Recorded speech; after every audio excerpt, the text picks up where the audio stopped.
How's it going, everyone, and welcome to another episode of No Excuses, canceled edition because of the Wu Flu on YouTube and VTWProductions.com with your favorite show hosts, Aristill. I'm not here because I've been cancelled. And Volcel, and we are here to deliver the show for another week because we can work from home to do this. So it doesn't matter if we're all in self-quarantine, which I'm not in self-quarantine yet, but given the way our government is going, we may all be forced into self-quarantine at gunpoint at this point. So, if you'd like to get involved with the show before I get arrested, you can do so by sending us email at noexcusesvtw@gmail.com. Or you can follow us on the Twitter at noexcusesvtw, or you can join us in our Discord server by most easily accessed by clicking on the link to the Discord server in the description underneath the show archive video, or you can go to vtwproductions.com and click on our show logo on any of our recent show posts, which will take you directly to our Discord server. You can interact with the hosts in real time, and apparently they've expanded their bandwidth a bit to accommodate the fact that everybody is stuck at home now. Yeah, that was actually quite a nice little pop-up, so get all your friends and hang out on Discord because you can't go outside. Honestly, I avoid the public to such a great extent as it is that I haven't noticed any perturbation in my lifestyle. I'm just hoping that the morning traffic will drop a bit. Misanthropy for the win. So, everything's kind of been covered over by coronavirus everywhere. Yeah. New Zealand Bishops' Conference has declared the suspension of distribution of communion to the faithful for the duration of the current crisis. Ew.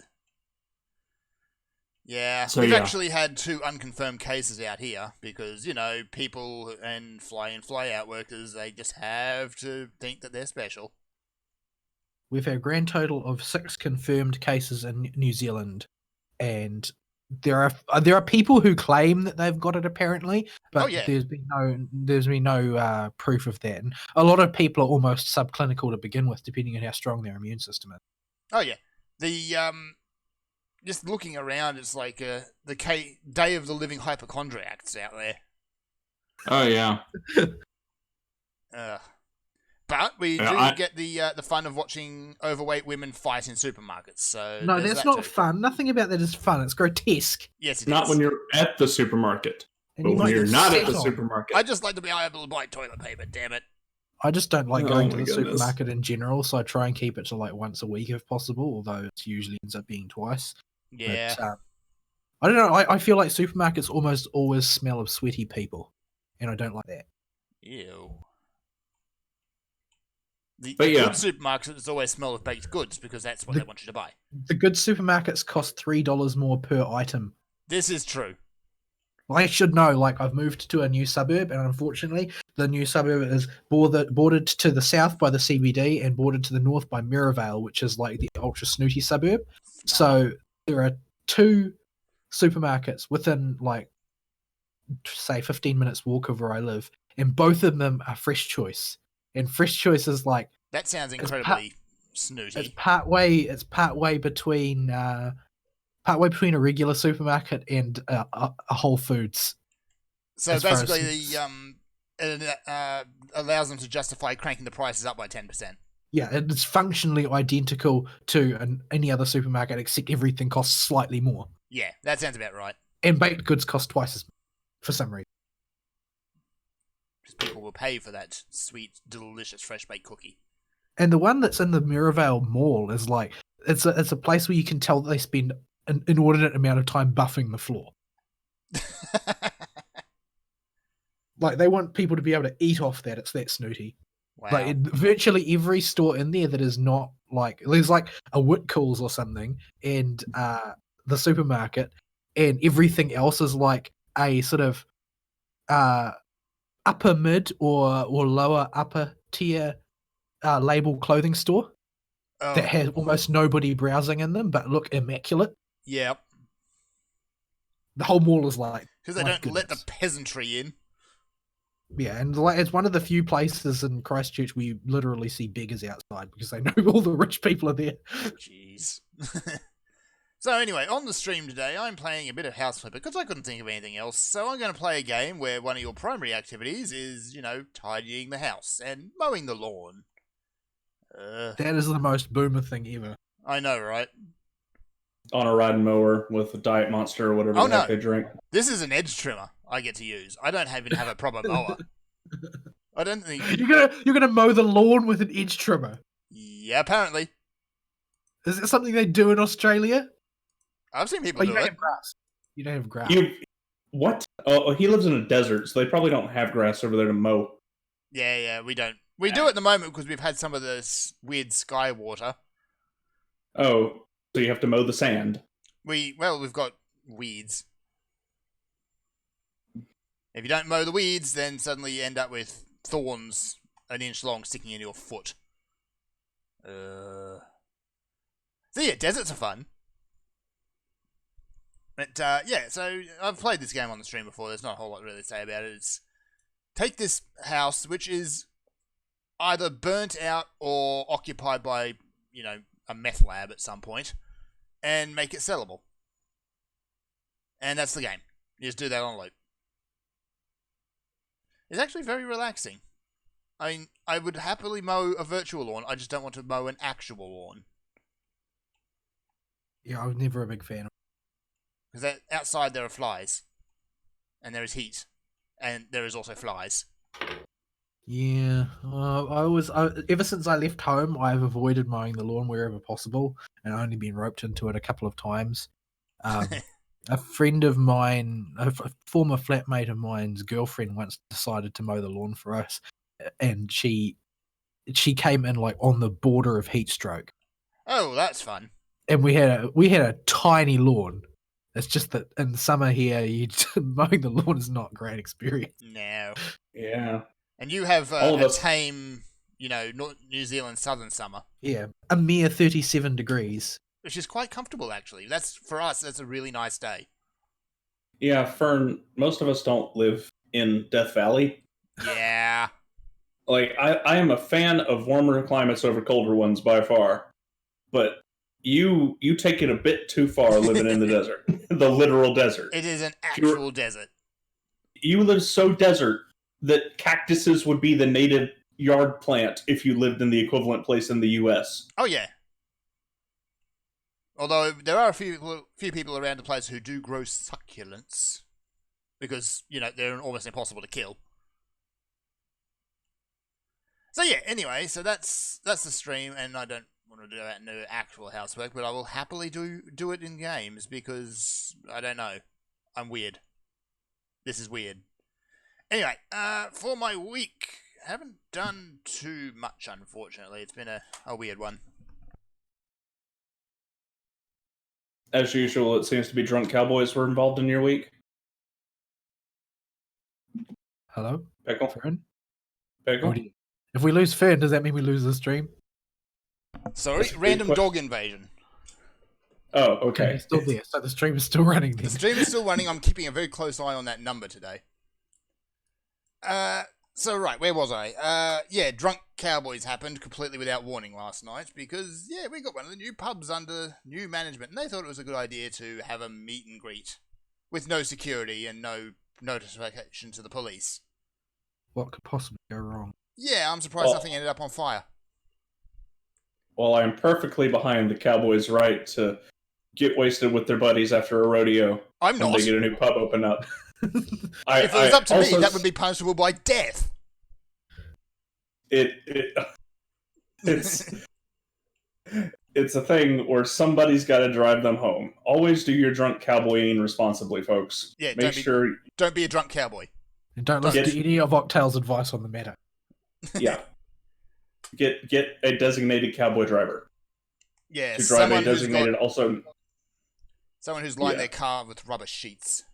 And check to see if the council have cut off any bridges for repairs. Yeah, thankfully that's all been sorted out now. Until the next flood. Yeah, we've passed it now. If it hasn't flooded by now, it's not going to. Oh, you just went and said it. Yeah, your land's desire to slay its inhabitants is completely unconnected to whatever the climate might be doing. Oh yeah, it just does its own thing and, screw everyone. Have you seen your animals or your fires? Yes. Completely unprecedented fires which happen every year. Yeah. Must be climate change. Must be climate change. Well, in a way, it was climate change because it was It all was- the climate change activism that made the brush get out of control. Yeah. If they'd allowed the burn-offs to happen naturally, maybe there wouldn't have been so many people killed and so many people dehoused, etc., etc. It was a completely man-made disaster because of climate change. The Yeah. Australian brush fires, It was which completely is not in the preventable. way the lefties want you to think. So that's another rant for another time. But yeah. So the game I played, I haven't really had too much of a chance to play games. It's been a rather rough work week, unfortunately, because I've had stuff to do and I don't want to adult anymore. But I did get to play a little bit of Dreams. Oh, you actually got it. I actually got it. I was Did going you play through any of our Resident Dreams creators games? I did. You played through Abo's games. I played through Abo's games. Oh, There boy. is one game he's made which is totally not, let's say, Simian Sphere. Yeah, there's that one. Totally not. He made that one in the beta. Yep. That's functional. It works. It really works quite nicely. He spent a long time making all the assets for that too, because they didn't have anything in the beta. He had to make everything for that. Jeez. He even made the programming animation for the stars to spin while they're idle. Like there Wow. was nothing in the beta. He had to make it all from scratch. That just makes it all the more impressive because it looks really good. It's come together really nicely. Yeah, that's what I told him, but he didn't believe it. He's just like, "Oh, I just did this one thing and this thing." I'm like, "How long did that take you, dude?" Well, Yeah. Abo's almost as bad at taking compliments as Fuzzy Logic. Yeah. I'm like, "How long did that take you, dude?" He's like, 8-ish hours for just Ish. getting the star set up and spinning, not to mention placing manually every single one of them. I'm like, dude. How many levels has he actually made? That looked like there'd be quite a long list. Yeah. Well, once he gets one axis right, he only has to position the other axis, from what I understand. If he's Okay. just putting them in a line. So it's not as bad after he gets the first one in, but still. He's Once got all like the assets are made too, you could it speeds up level design a bit. I haven't Yeah, actually looked at the level design tools yet, so I'm going to do that at some point, but I'll probably give up. In short, Ebo is cray cray. yeah, you will get in there and the options are so ridiculous and so varied, the only conclusion you will come to is people like Ibu are insane. So yeah, there's the Monkey Ball ripoff, which is great. There was a game that will make you hate small happy puddings. Of the Dark Souls of fluffy pudding jiggle games. It is so twee and nauseatingly sweet, but it is incredibly brutal. I did beat it, and I actually beat your time and death count. So it's That's- it's the sugary J-pop version of Super Meat Boy. It kind of is. You're given a little Oh. pudding, but you can't directly control it so much as aim it and then flick it. So you have to charge up jump power. Dog. Color commentary from the doggo. Yes. The doggo. Shut up, doggo. Sounds like he's dying. So yeah, you have to charge up jump power and hope that you guessed right. Otherwise, your jiggly pudding happy thing is going to end up in a pit of death. Yeah, it's the whole gimmick and challenge of the game comes from you can't tell how much power you're putting behind a jump. You just have to hold the button down for what you think's the appropriate amount of time. There's no kind of indicator or anything. Yeah, As somebody who's bad at platformers, that's what every platformer feels like. there is a degree of that. Yeah, you can't waddle or jiggle your way across anything either. You have to pudding hop your whole way through the game. Pudding hop. I don't know. That sounds an awful lot like a description of a standard mechanic in a Neptunia game. Like You everything know- involves pudding in some way. If you put Neptunia sitting on top of this pudding, I don't think she'd be at all out of place.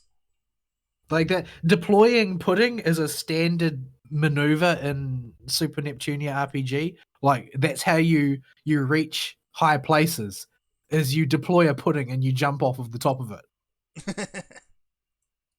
Ava was telling me how easy it was, the 16-hour process to make that little pudding character, and I tuned him out about a quarter of the way through it. It took him 16 hours just to make the pudding. For those jiggly bits and animations, yeah. It is beautifully jiggly. Yeah, he had to make it super jiggly. And then he was telling me about the 6 hours it took him to make the spoon animation Yeah, for when the you respawn. the respawn, that's a nice touch, but how long did it take him? Jeez. I assume he just does this whenever I'm not on Discord.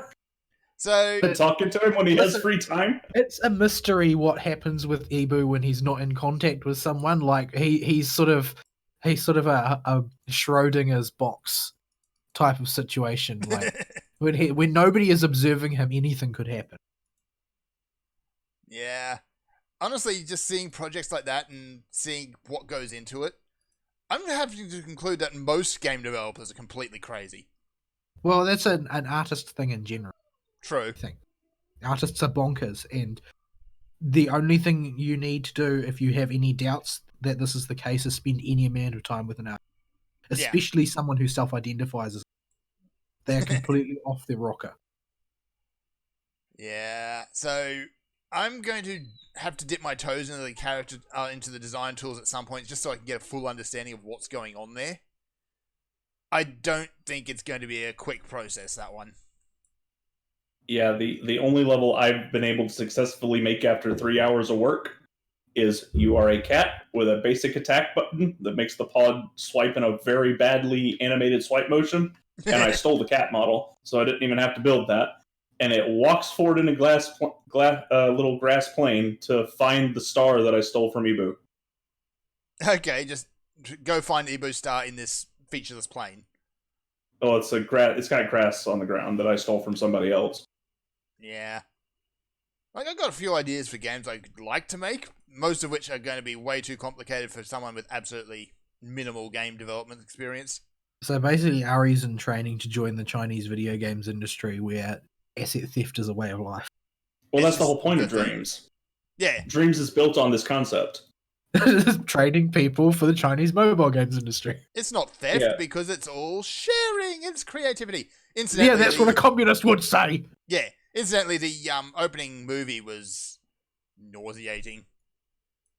Yeah, the opening for the game in general is very I'm not even sure there's an English word for how just Pixar. Not even Pixar. It's borderline Teletubbies. Yeah, it's That's brutal. it is very patronizing of its viewer. Yeah, it's like everyone is special and everyone can create something. No, No, they I'm can't. here to tell you that I am incapable of creation. Because if you go to the newest creations of Dreams, you will see Shrek and SpongeBob doing something lewd and explicit and horrible. Usually with Sonic the Hedgehog. Yes. So there's no moderation of the schlong level of the community.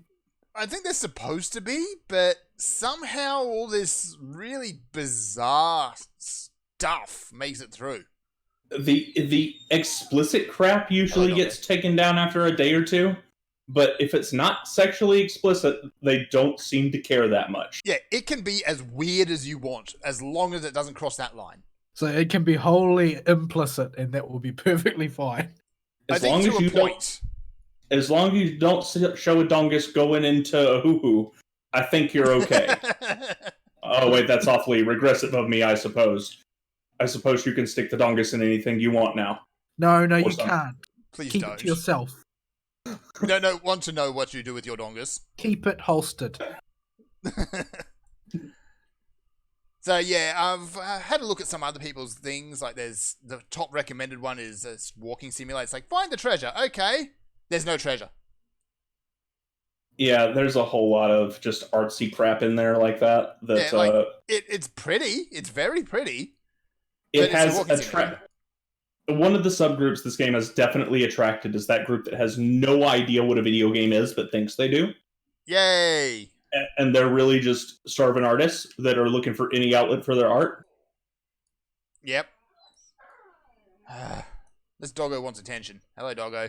Yes, we can tell. It's been a guest on the show for a few hours now, or a few minutes now. How long have we been doing the show? Time doesn't make sense anymore. It stopped mattering after I turned 26. Time is an illusion and a lie. So what you're saying is you're still 20. Yes. I wish. It's a delusion everyone hits. So, what else? Like other little games, like there's people who've put genuine effort like Abo into their games, and you end up with something that's actually quite fun and enjoyable. And then there's anything that's basically is an animation. Yeah, everybody is trying to be the next great meme. Yeah, Well, I've got news for them. They are not the next great meme, nor will they be. they are not. No. There is the types of people Dreams has attracted has been more interesting than the actual stuff they put out to me. Because Dreams has curated this group of people that do not normally play video games as subgroups. You have the people that legitimately have a hidden talent of and potential to be decent game designers in there. But they're not the ones that get all the attention, because you get the crazy people who just try to be funnier than the last guy and do it as badly as possible, or you get the artists who put up something that is so nonsensical it's funny. Yeah, there's a good amount. So, of... like every Gmod video creator. Yeah. That's the crazy people, and even some of the artists. But yeah, there is Gmod level stuff everywhere in there. Then, I'd like more filters, honestly. yeah, that would be very handy to... Well, the filter list is very extensive. I don't think they need more filters. I think what they need is an easier way to access and use them. Yeah. Because you have to go into sub-filters of current filters to filter your crap down, and it just is really counterintuitive and not a very good way of sorting. I get what they were anticipating with it. Mm-hmm. It's a way to narrow down your searches as the roster of crap in their game expands. But early on, when most of the junk in their catalog is junk, you want to be able to filter past the junk. I would also like to have community tags put on things. So you just come up with some community agreed tag like garbage or bizarre crap, and then we can just filter that out. Yeah, that would be lovely. Well, this will be one of those situations where anything which actually qualifies as a game will end up with the tag Souls-like. Ugh. Sadly, yes. Yep. The Dark Souls of Jelly Physics games really makes you feel like a Jello.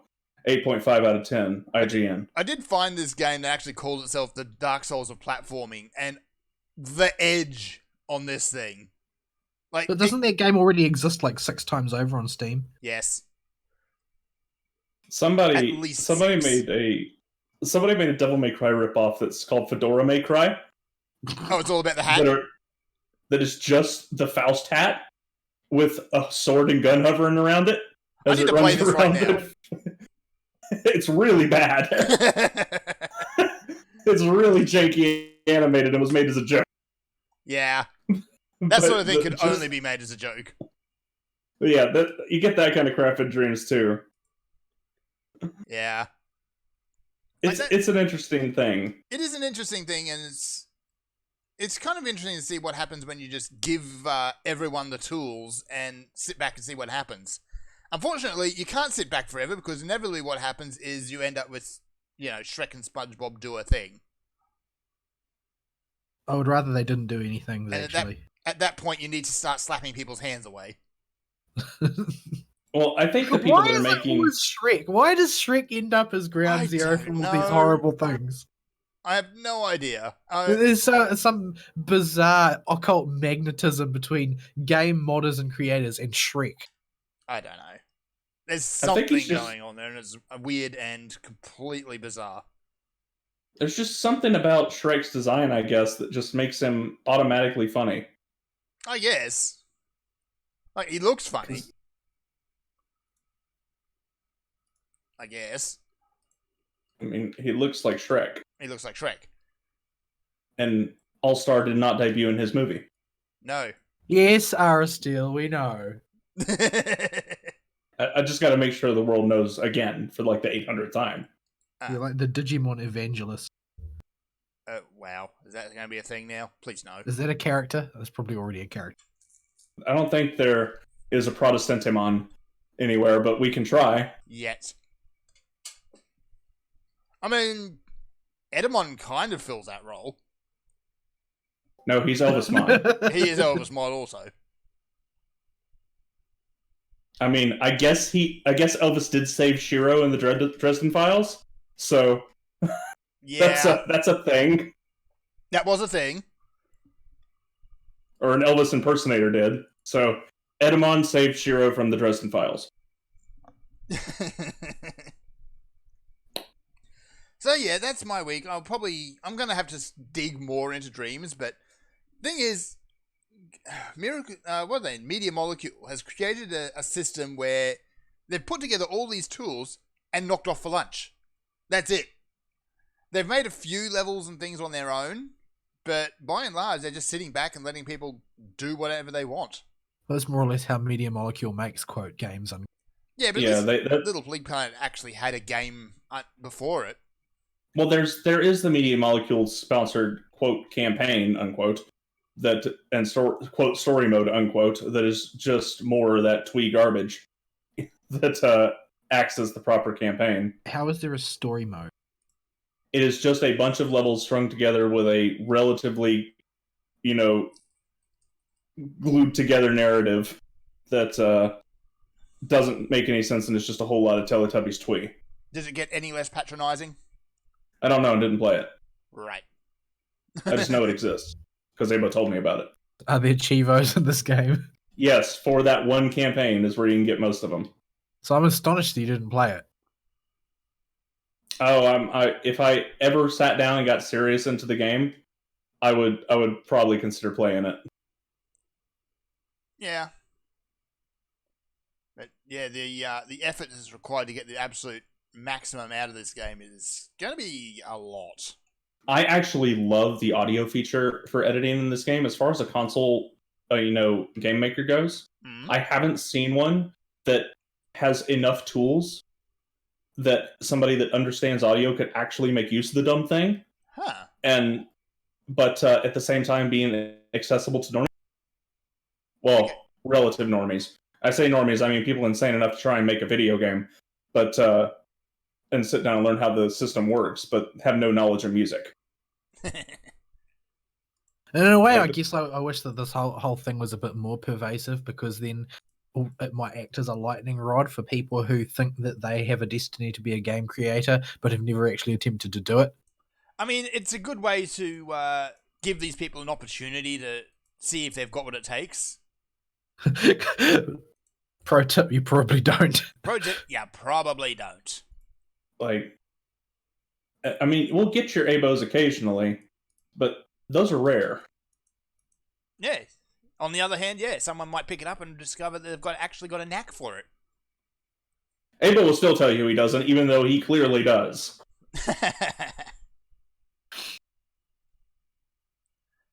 Oh dear. I have no idea what I'm actually supposed to be doing here. Mowing the lawn. No, I finished mowing the lawn. This does not sound thrilling. No. I should make a game in Dreams that's just mowing the lawn on a riding mower with a big old discount fake monster. Not even a fake monster, it's just mowing the lawn. I should call it Borderlands 3 Mapping Simulator.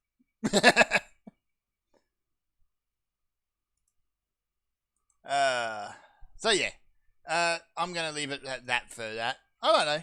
I'm going to play with the creation tools when I get time. But apparently you need a lot of time.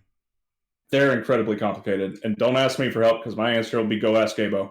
Yeah, does it at least give you a tutorial? Go ask Abo. Right. Alright, so Volsa, your week, please. My week has not been particularly remarkable. I haven't really done anything very much. Mainly I'm just trying to acclimate to my new house and get everything set up. I think we're about done with that, but yeah, unfortunately work has become increasingly brutal again because we've got more people leaving, and I believe if I'm counting correctly that the number of trained staff on staff now that are not KTPs or other higher ranks consists of me and me. I'm the only member of staff who's fully trained. Well, this sounds like it's going to be fun. Yeah. I don't know why they think that this is workable or why they don't seem to want to stem the bleeding. But yeah, that's how it be right now. So a lot of stuff is ending up on my shoulders. So basically that means that there are KTPs, and the KTPs are the only ones who can authorize a result for release to the client. So a lot of their time is spent on duties involving authorizing results and ensuring that the quality of the results is high enough for them to be authorized. So they're often with other tasks. But unfortunately, what that means is that of the rest of the staff who are not KTPs, I'm the only one who can actually produce results. I'm the only one who can read the results of tests, meaning that I have to do it all the time. And it's not a job for one person. It's a job for one. I would say it's a job for 1+ people. Like, it doesn't justify 2 people, but one person by themselves will get snowed under and end up at work till 9 o'clock because you only have one pair of hands, but you need about 3. But yeah, it's being rough for me at work. So usually I can't do anything by the time I stagger home. Fortunately for me, my new house is like 5 minutes walk for a passable Chinese takeout. So when I get home, if I just don't have the energy left to do anything involving food preparation anymore, I can just get takeout and then spend the evening relaxing. So hopefully things will cool down a bit. And they are trying to hire more people at work, but I feel like there's a better than even odds they're going to keep hiring entry-level people who need training. And at the rate that people are rotating out at work, eventually we're going to end up with everybody is just in training. If I were to get a job offer tomorrow and take it, then that would mean that they don't have anybody to do the work anymore. I don't think that they've thought hard enough about it. But I don't know, people, I'm not a businessman. I don't run businesses. Maybe there's some school of business wherein you can do business without having staff to do the work for you. Do a business. Because, that's how our boss used to run his business. Yeah. I'd love to actually see that happen. Because can you imagine the scramble that would happen? What he used to literally run a business when he did no work. That's why he's our manager now. Yeah, that's because right.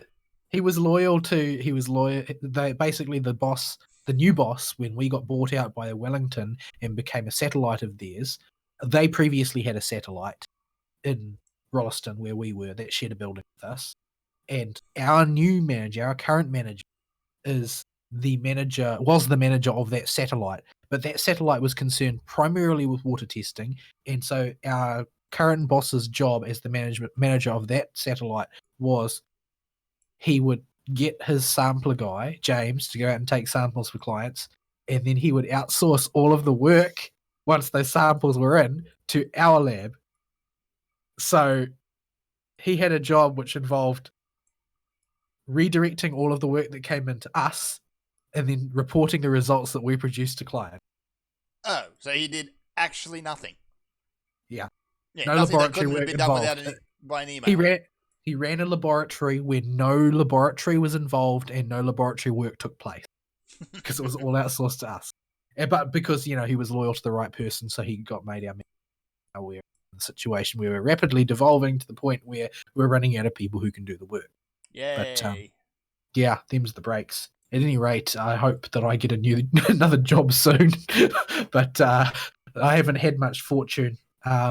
Most of the people that have been leaving to go to Hokitika, which is on the far side of the Southern Alps. And probably not coincidentally, the boss that we have now took over unceremoniously ousting our previous boss, who was quite well liked and popular. And he left and got put in charge of the Westland Milk Company's production plant's laboratory in Hokitika. And he knows a lot of the stuff.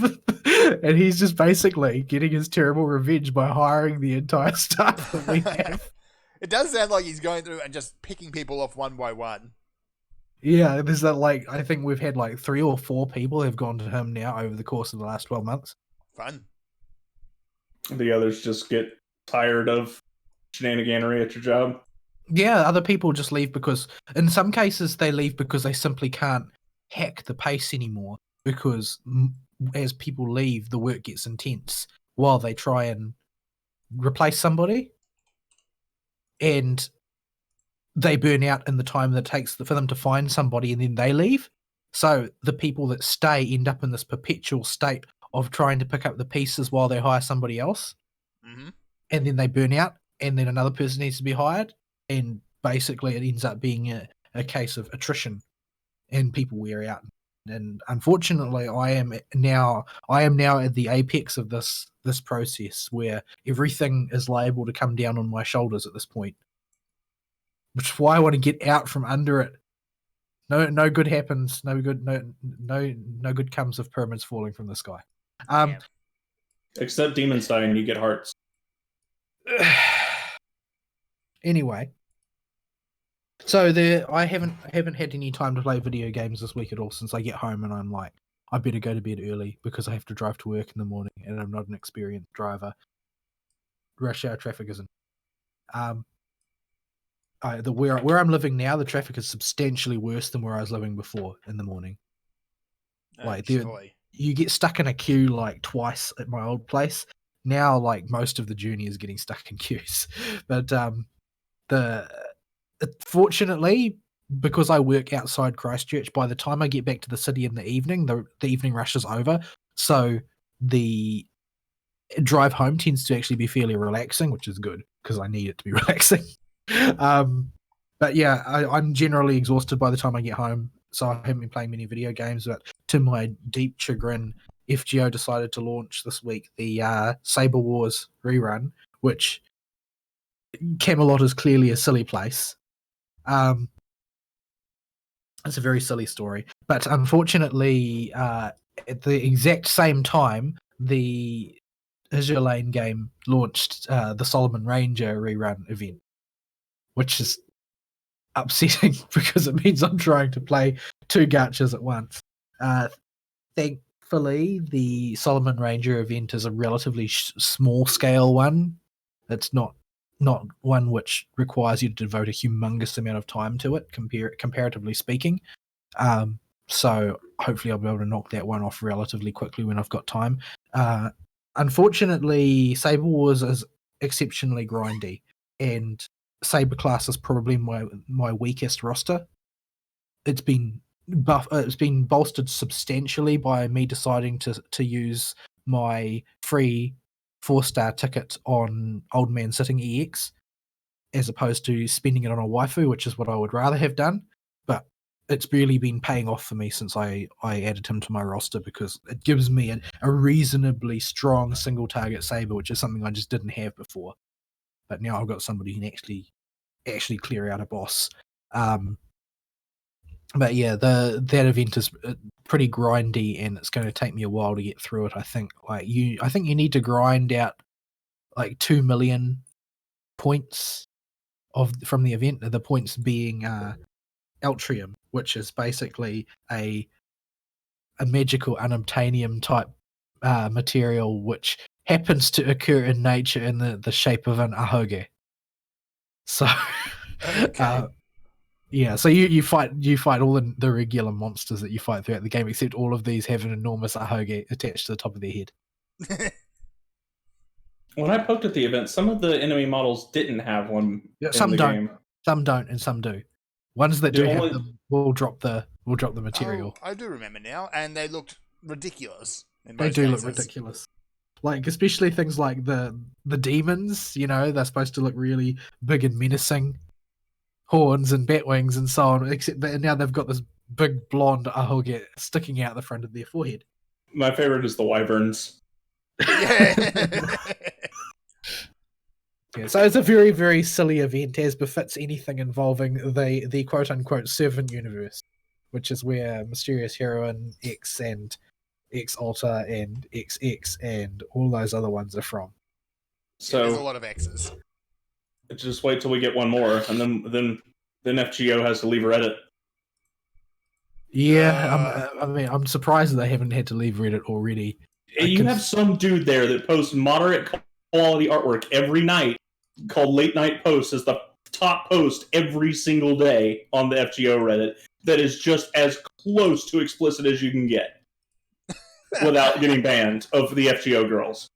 I think that they must get censored then, because I don't think I've seen what you're talking about. It is literally at least near the top of the top posts if you sort by day every single day, and has been for the last month. Yeah, but that might be every single day at the time that you get up. At the time where I'm looking at it, maybe I don't see it. I don't know, but I've seen it every single day, and I think it just tracks the last 24 hours, not per day. I don't know. I'm trying to figure out. Let's see. If I set to newest posts thing, top. No, nothing. No, I'm not seeing the phenomenon that you're talking about,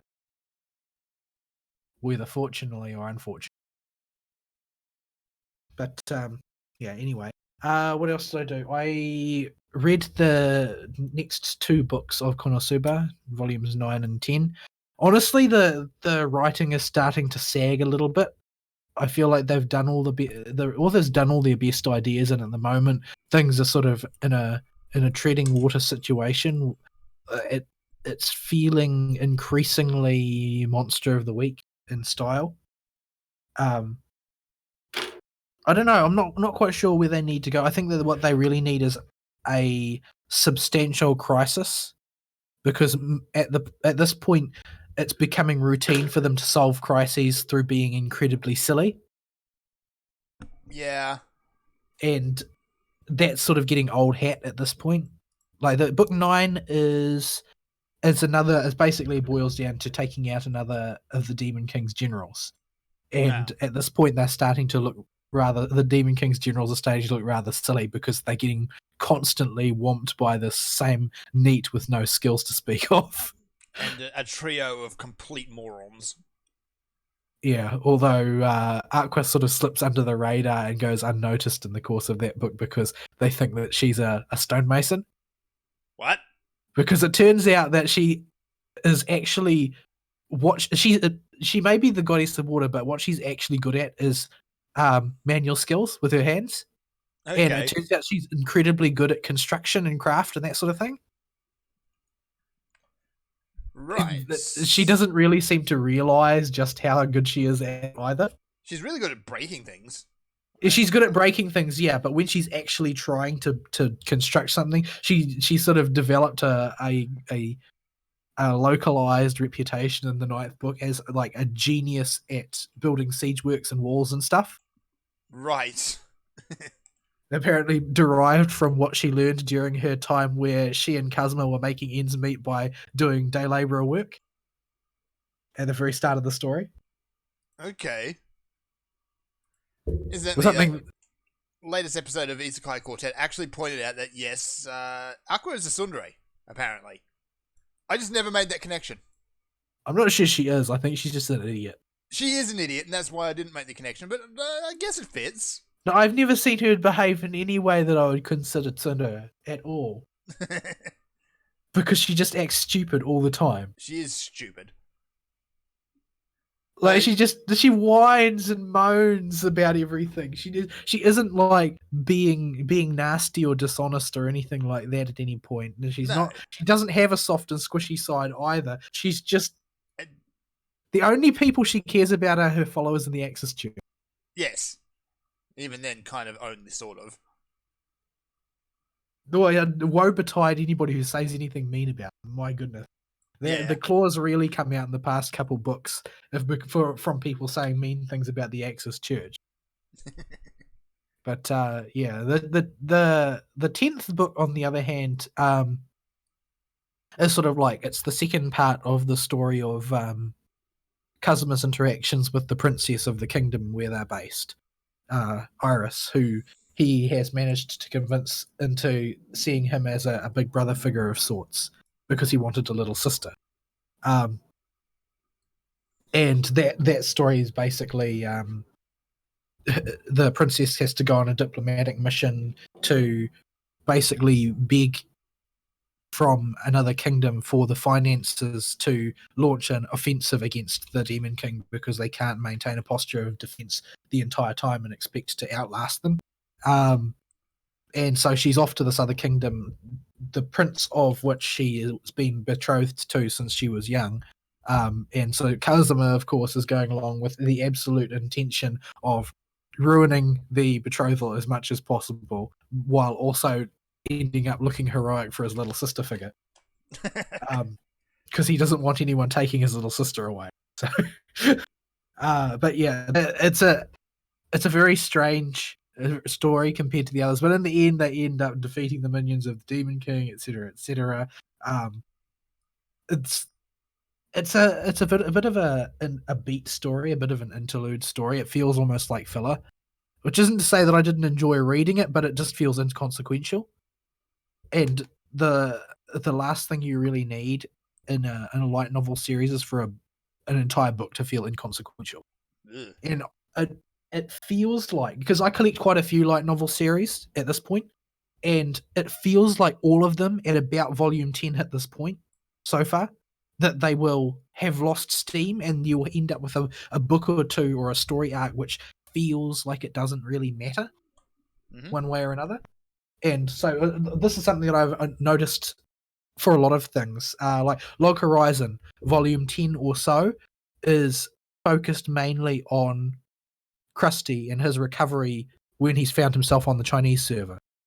So nothing really feels as pertinent. It'll turn out to be pertinent, I'm sure, but nothing feels as pertinent as it should be because none of it's concerning what's taking place on the Yamato server, which is where the entire story has happened up until that point. So it feels sort of like a bit of a weak entry.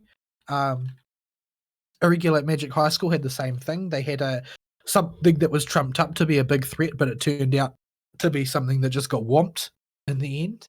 And while there was a certain amount of political cards were exchanged and favors were owed and redeemed and so on, by and large, it didn't alter the course of the story very much.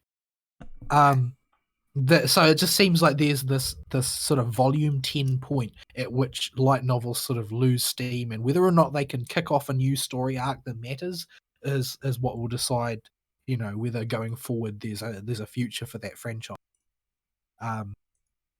Now, in that vein, I've started reading, I think, probably the 9th-ish, I can't remember what number it was, book of No Game, No Life as well. So this is following up on their victory against an Old Deus Agent Plenipotentiary. So they've already noveled and managed to bring to heel the highest ranked of the races in that world of games, except that of course they have such an alien perception of the way the world operates that just because you happen to have won against them doesn't necessarily result in you automatically winning. It's just that they have decided that they are going to turn this god into an idol, like as an idol singer, an idol performer. But I see. Just why? So I approve. I've only read a little bit of this book so far, and this series is also at that point where they're going to start losing steam or not. The previous book, of course, having been the climax of their battle against the Old Deus and a sort of a rematch against Jibril as well. This volume will determine how well they kick off the next story arc, and it has been certainly thus far has been ridiculous and has involved Sora being propositioned by what appears to be a gay robot butler. Okay, what? And he's exactly as upset about that as you would expect. And in fact, he physically passes out unconscious upon being propositioned by a gay robot butler. And again, what? You Yeah, don't have a gay robot butler? it's very strange. It also ties in quite a bit to the flashback arc, which is covered in the movie. Which I haven't seen the movie version, but it's one of the volumes of Oh, one I of saw the the movie volumes- recently. one of the volumes was adapted as a movie, and I've avoided watching the movie because the book was so unutterably depressing that I didn't want to watch the movie because I just feel depressed afterwards. Yeah, it doesn't have a happy ending. But basically, this book concerns the Ex Machina, and apparently, part of the fallout of the Great War, the end of the Great War, and the Ex Machina's involvement in it, is that there were only a handful of Ex Machina survived the war, and they lost the ability to reproduce, except with someone that they had designated that they were in love with, because that was basically the data that they got from Shui at the end of the story, and they have all uniformly decided that that Sora is the only one for them, and no way, no how they're going to blackmail him into reproducing with them. And he is deeply, deeply perturbed by this whole situation because it involves a gay robot butler. This is just sounding incredibly strange. Yes, and it looks like it's going to get even stranger. But it seems like their primary motivation for accepting this match, which is basically something they're being blackmailed into, because if they lose any one of the races, then they lose the overall game. They need to bring all of them into the Commonwealth. But they're accepting the match mainly because they want to abuse the Ex Machina's abilities in order to provide stage effects for their new idol in waiting, who, because they were stiffed by the Eastern Union, who promised to provide stage effects for the debut performance of their new idol, except that it turns out that there's already an idol industry in the Eastern Union, and they are very, very catty, no pun intended, considering they're all animal people. Are they all cats? No, they're not all cats. But the idol, apparently the idol agencies do not get along at all. And the idea that the vile monkeys of Elkia would be trying to launch their own idol, they found deeply offensive. So, yeah. At any rate, it's a very silly story, and I'm looking forward to seeing how it goes and if they can avoid this Volume 10 curse that I seem to be seeing across a lot of the other stories. Mm-hmm. And I'll call it into it there since I didn't play any video games to speak of. All right. Right. Shall we take a break then? It depends on if we got an email or not. No, we don't. If, At least not when I looked. okay. Then we should probably go to a break. All right. Let's do that. All right. We are going to put to some music, and we will be right back.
And we're back.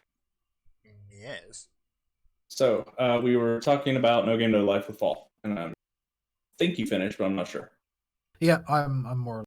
I wonder if they're going to do another season or not, because the stories, a lot of the other stories, like what we've seen so far is like the first few books in the anime. I have that one on Blu-ray, so I really, you can tell I really like, because I didn't buy it on Blu-ray, and I've got the soundtrack as well. But the some of the next sort of couple of arcs are arguably even better. Like the arc, the Ocean arc in particular, is one of the most ridiculously hilarious things that I have read in a long time. So it's ridiculous. This is completely silly. But yeah, I hope to see that animated sometime. Although Yeah. it would probably be kind of raunchy, since the beach episode takes place in that arc. The irony being, of course, that they do a chapter of beach episode type shenanigans, like normal beach episode shenanigans, and then it turns out that that Shiro and Sora were just trying out that way of thinking, and they were faking the whole time. They've actually been hating it. I see. That's very Sora and Shiro of them. But yeah, I hope that they do greenlight another season, because I really enjoyed some of the next arcs. I thought they were... I think I would love to see another season for a lot of reasons. I thought the anime was good in general, but it also had a bunch of new hats into the dubbing scene, that total nobodies who did absolutely amazing. And it was the first anime to take one of the popular YouTube cover versions of the theme song and properly license it. So they did a whole lot of fan community love with that anime in the dub version. I don't know who the fudge did it. Real close. One letter off. Am I roboting, or is Ari? Ari is a bit. I think I was, probably. But somehow I get the feeling that too much time has passed for us to realistically hope for one. It's not impossible, but... Well, I mean, in Japan, they resurrected the entire Index franchise after literally years of hiatus. I mean, Full Metal Panic and the Index stuff shows it can happen, but I just don't have a lot of confidence in it. Let's see here. All right, so I guess we'll jump into my week. Mm-hmm. I need to continue my praise for Umbrella Corp and their Wooflu. It has been absolutely amazing for me. So, basically, I've had free time this week. Yay! I don't have to go to job sites, which means I don't have to take time in my car and go drive around to meet customers if there are no customers to go meet because they're all scared of the wolf flu. This means all my work's in the office. If I'm at the office all the time, I can finish my work early instead of having to plan for running away. So I get home consistently on time, barring one piece of shenaniganery from a guy that didn't know how to write a PO this week. Ugh, I got the yawns.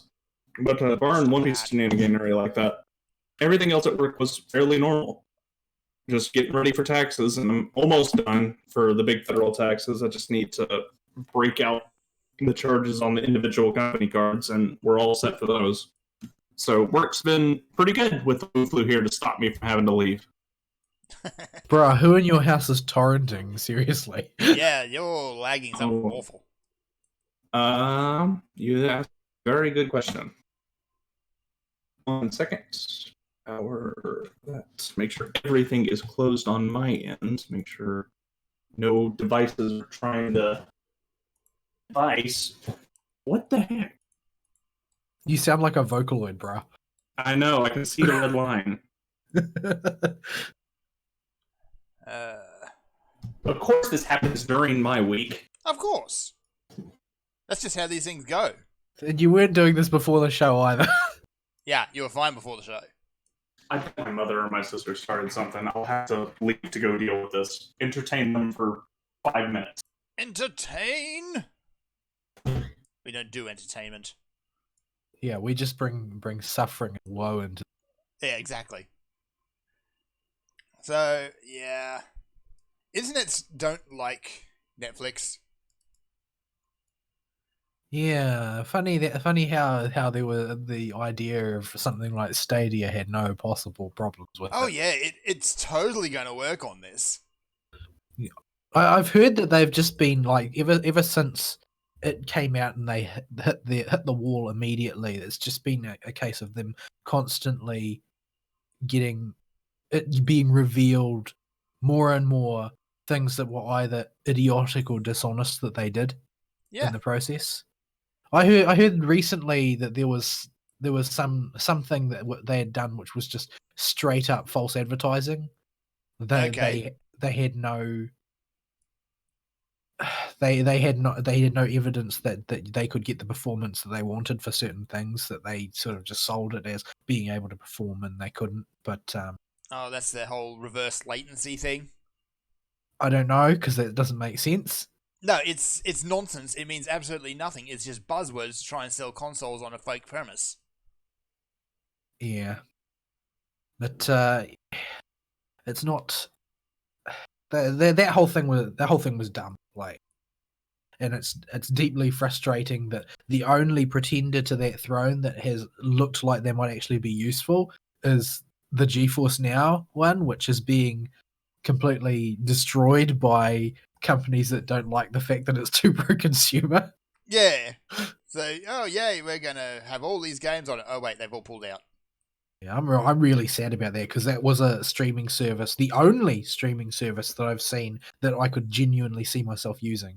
Yeah. Like when I travel, I can only take a laptop with me. It's got no computing power to speak of, so being able to outsource that to another computer somewhere else in the world would have been great. Considering usually when I'm on holiday, I don't play action games. So yeah, unfortunately, that's now a dead letter thanks to companies deciding that they have a right to tell you what you do with the product that you buy from.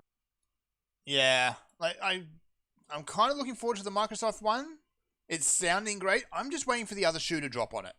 Yeah, I don't trust Microsoft as far as I can throw them, and it seems like there are too many places where they have turned down the opportunity to profit in a way that you typically would cynically expect them to profit, and they haven't offered what looks like a logical business model for them making back their money. Yeah. But I don't know. I don't know what numbers they're crunching internally. It could be that the profit margins that are expected on things like Stadia are actually, so far up in the tens of thousands of percents that you can still make plenty good money without being an anti-consumer douche. Yeah, you don't have to be an anti-consumer douche, but apparently it's just the done thing now. Yeah. If you're not being an Unfortunately. anti-consumer douche, apparently you're doing it wrong. Speaking of, did you see that thing about Pete Hines? I missed that one. Apparently he did a interview with a really cringy YouTube channel. But it seemed to me like he ultimately was completely dismissive of the negative coverage of Fallout 76 as just, it's just people would report on every little negative thing just for clicks. And to a certain extent that's probably true. That is true to a degree. Because honestly, seeing Bethesda get BTFO'd was highly entertaining. Yes, it was. But the thing is that the reason it was highly entertaining is that people really resented them, and nothing that the people were reporting on was saying was untrue. Yeah. But we'll come back to Fallout 76 later on, because we have an article from Game Industry Biz that really kind of reveals just how clueless Bethesda was with the Fallout franchise. But yeah, so Pete Hines basically went on this cringy YouTube channel, and the sort of YouTube channel, the one that feels like very, very corporate and is trying too hard to be enthusiastic. Yeah. To the point where it doesn't look even slightly genuine. And these are the ones that can get people like Pete Hines on to talk to them and basically just kiss his backside the entire time. Yeah, they the sort of channel that will bend over backwards to ensure that they can get these guests.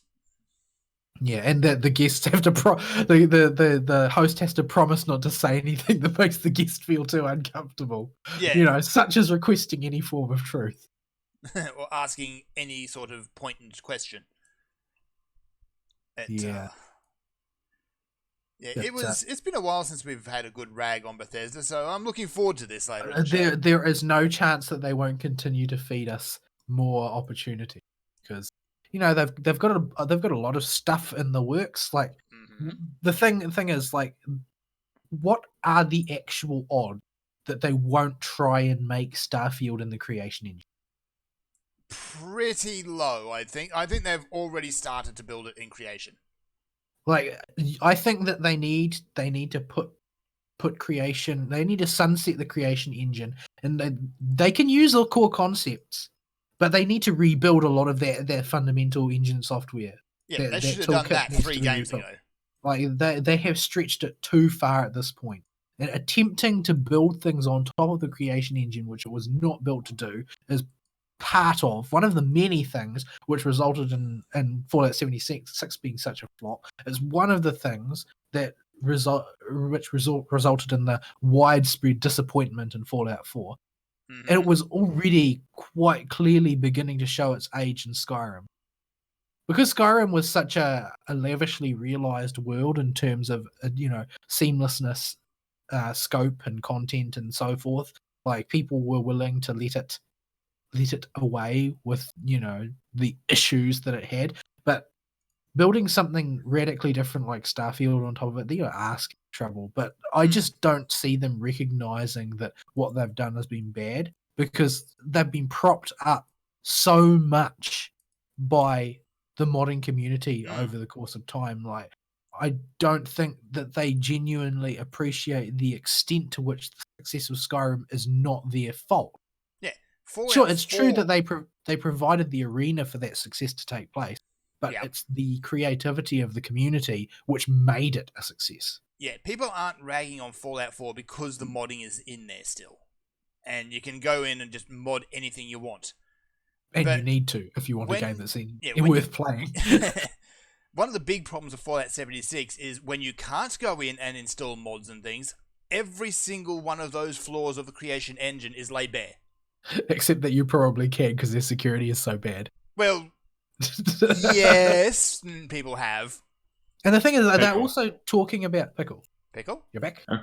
All right, I think we're good. Do I sound like a robot still? No, you sound a lot better. Okay. I kicked somebody off the internet. They were streaming somebody watching the Castlevania Netflix through Discord. Why? So they were streaming a stream of someone streaming something that they were watching.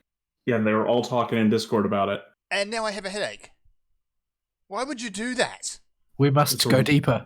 No. It is not actually a bad way to do movie night, I suppose, but it choked the internet. But aren't there already like applications for watch together and stuff? Yeah, you can actually sync up, a play button for a video. Everyone just downloads it, sticks into VLC or something, and one person presses the button. Yeah, doing what they're doing though is a good way to end up getting Discord in legal trouble that it doesn't need. Where were we? So yeah, I don't know. Where were y'all? I was just going to say that I heard that Bethesda are planning to launch their own streaming service, and somehow they haven't realized yet that this is a terrible idea on top of another set of terrible ideas that they've been having. Yeah.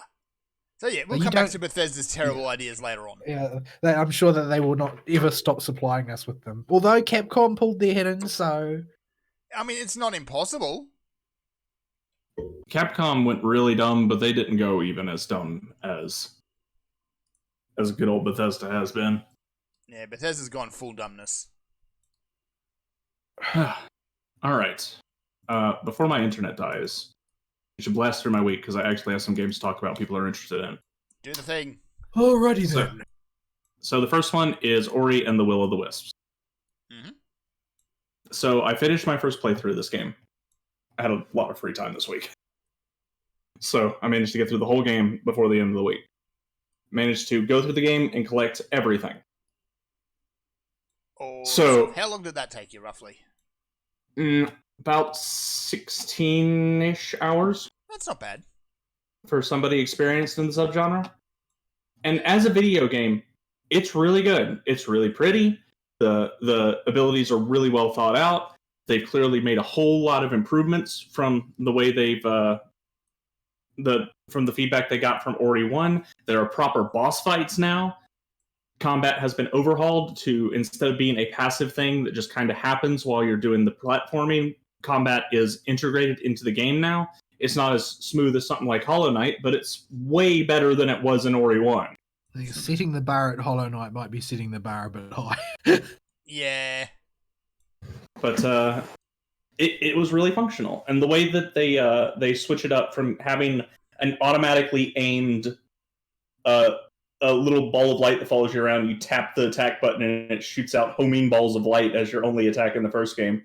You now have a really freaking huge, relatively speaking, light blade you swing that you use to hit enemies, and that swings really fast. And you get other attacks you can use and assign to different hotkeys as you go through the game, and you can hold up to 3 of them. And these attacks also have special effects that do things like some of them can break certain terrain, and some of them generate a ball of light that you can throw up in the air. And then if you throw it while you were grounded, you can jump up and grab it and use it to jump again. That's pretty Stuff neat. like that.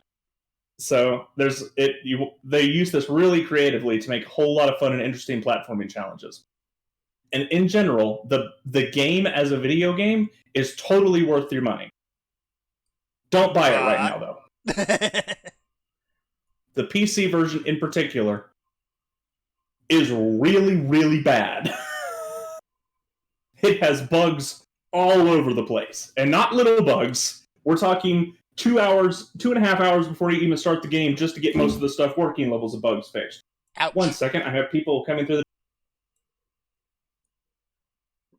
Okay. We've really been quite the show for interruptions this week. It's been completely professional. Yeah, even your dog is a bigger professional than Ari's family. I managed to kick him out of the room now. He's gone for the moment. For now. For now. But you know what doggos are like. He'll be back. I'm back.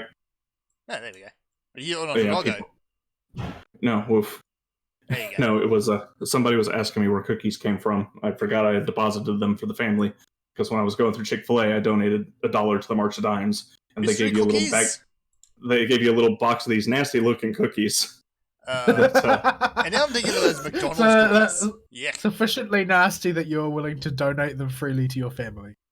Yeah, and they're like, "Did you give us cookies? Are these yours?" I'm like, "Y'all can have them. I left them on the kitchen for y'all. I didn't want them." To use the word cookie would be an insult to baked goods everywhere. Yeah, they're really nasty looking. They look like ugly oatmeal. Ugh. Like they look like they could be oatmeal cookies, but they were really ugly. Anyway, that's why that interruption happened. What was I talking about? All right, don't buy Ori on the PC. Yeah, he's bad. So right away, it took me 2.5 hours to get the game set up to a functional state. And that was the biggest one is the controller and audio issues. For some dumb reason, on day one, they managed to get this mitigated, but still not fixed. If you plug your controller in and try to launch Ori with it already having profiles and stuff set up in Steam, if you have a DualShock 4, all the drivers for that thing on your PC just get nuked. Or they get fudged so badly you have to go nuke them yourself. And then your Steam settings for it will get... There's about a 50% chance they'll just get completely destroyed, and you'll have to reconfigure as though you've never plugged a controller in from Steam. Which is a problem when your drivers don't nuke themselves, but totally mess themselves up. Because then you have to figure out what all the pieces of a DualShock 4 install the driver, and go manually tear them out so that your computer will re-register the controller as something brand new, and then plug that in. And the only way to work around this bug, and I stumbled on this by accident, but it's become the common fix, is find a device that has a USB pass-through port on it of 2.0 or higher, a strong enough power supply cable a strong enough micro USB cable to allow for data transfer, so one that ain't screwed up with any shorts or anything, And this thing that has pass-through basically has to have its own AC adapter if it wants to have enough power to do this. And somehow putting more juice into your controller makes this problem not an issue. So if you have a ginormous power supply or an external device with USB pass-through to plug your controller into, you can still use a DualShock 4. But God help you if you don't. You're gonna have to wait or use some kind of workaround. How did you accidentally stumble upon that? Because I was just literally plugging the controller's thing into every single thing I had on my desk with a USB port. As when I started losing my mind over this and not thinking about what a rational fix could be, and this fixed it. And this has become the accepted way to just fix the problem, although accepted way and fix are relative when almost nobody can do this. Yeah, rational doesn't come anywhere near it either. So that fixes that problem. So now you got your controller working. That's great. If you load the game up, there's a 50% chance you will not hear any sound because this thing messed with your sound drivers. Fabulous. And specifically, it messes with your sound devices. And we're not entirely sure why that works. But you can disable the whatever it sticks in there if it does, and just delete it, and it'll go away, and that's fixed. But then you have a problem that nobody's found a fix for yet. About once every 2 minutes in gameplay, for about half a second, you hear a sound that sounds like your computer's about to blue screen on you. It's this horrible, awful dial-up phone sound. And you'll notice this if you listen to pure audio recordings of the game on PC for most cases. And this has happened to like 80% of the people on PC, and nobody has a solution for it from when I was playing it the first 3 days. This means if music is a strong selling point for you in video games, don't buy Ori yet on PC, because you will not want to keep the thing on when every 2 minutes it goes in your face. Nobody wants the excess blop. Yeah. So kind of immersion breaking, the brr. I haven't actually had a game do minutes. that since the 90s. I think what it is there's a sound file in the base batch of files for the game that is corrupted, and it is trying to be read and gets jarbled. Jarbled? Yeah, and it comes out as that horrible brr. And just because it seems to it's irregular when it happens, so it's not a part of the music files. It's like part of like some type of ground when Ori's feet hit it or something that you jump on from a particularly high space. Huh. Or something that you hit with your weapon. But yeah, and I did not keep the sound on long enough to thoroughly experiment with this.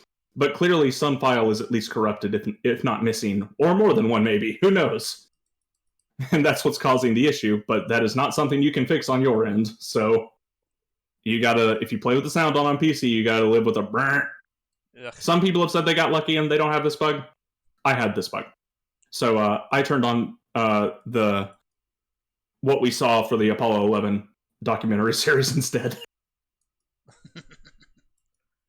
Yeah, it's one of those games that has already been given like universal acclaim, and I don't know. It seems like this is one of those games that would be great if it worked. And that is very much the case, because the bugs don't stop there.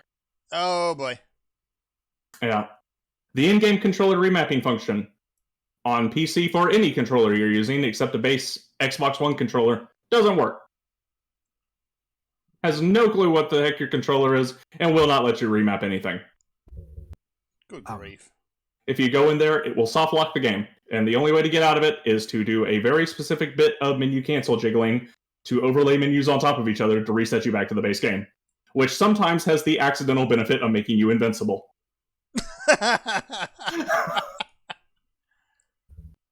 As we found out. A lot. Did they even test the PC version? Because it sounded like they didn't test the PC version. It sounds like they just had one controller plugged in for the entirety of their PC playthrough and said, up, it's good, slapped it on the button, sent it out the door. Yay, butt Because slapping. that's where all the PC-specific problems come in. Now we have some of the more general ones. I think some of these are even on the Xbox version. Yeah. exploring a certain area that is mentioned in a specific rumor quest before accepting the quest, which I did, because that's how you play these games. The whole point is seeing how far you can go in the areas you've already unlocked before moving on to the next correct direction, will render that quest uncompletable. A day one hotfix, thankfully, has made this temporarily not required to 100% that zone. But you're going to try to do anyway, because the zone's still not 100% technically. The map marker will always be there, and that will drive you insane. Yes. I know I discovered that shrine. I discovered it 3 hours before you gave me the quest. I already completed its challenge. You don't need to keep it on the map. Nope, it's going to sit there and bug you about it. Just Yes. looking at their official known issues page on their website, it sounds like there's just general unlock errors with achievements toward the end game. Like overall, there's errors when they try and unlock them. Yeah. So So some of these Chivos have really wonky requirements, like don't touch any of the corrupted water for an entire playthrough, which does damage to you if you touch it. Mm-hmm. But that water has water physics that splash and can get on Ori, and you have to stay in it for a little bit of time to take damage. And you can take damage from the splashy effect of the water if you get splashed by it too much but are still on land. So a lot of quests have a lot of Chivos are Chivos like that, where the person may have just screwed up. So it's hard to tell. Sounds like it should this be is something that the studio has acknowledged is not working properly, though. Okay, then yeah. That achievements at the end game are just not unlocking when they're achieved. So yeah, that's a thing. They've also accepted that there are sound glitches and buzzing sounds that they need to get rid of. Apparently Chinese fonts just not rendering properly. Keys aren't remapping. Leaderboard's not working properly. Yeah, the leaderboard ghosts have been static for the first 259 people that played them, or 249 people that went through it, because that's the number those leaderboards can track. And when you do time trial challenges in the game, they have a really cool feature that would be nice if it worked, where you can race the top 249 players of the game as their ghosts. They appear in your world, and you can run behind them and try and beat them. Yeah, a neat feature by the sound of it. But the only problem is that leaderboard has not changed since the first 249 attempts were made. Yay. Yeah, they've acknowledged also that there are some people who just don't get in-game sound at all, but they don't know why. So that's been a thing. But they claim that some people have been able to solve audio buzzing issues by adding the game to antivirus exclusion list. But as far as I am aware, that is the first thing that every developer suggests to solve problems in their game. Yes. I've never heard of it actually working. No, it never actually works. I think it works just often enough to people to keep believing it will work. So yeah, it continues. I'm just going to go over the ones I experienced that put niggles on my gameplay. There are maybe more.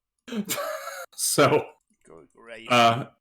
The other one is, it is not uncommon in particularly hectic platforming challenges to be hit by something that'll knock you out of bounds on the map. If there's no enemy nearby that has an attack that pierces through walls, you're forced to reload the game because you have no way to kill yourself and no way to get back on the map. Yeah, apparently they're just saying just load it back up safe on their account. That's all they've got. So, thankfully, the game autosaves every 5 seconds in these temporary backup save files, so you can...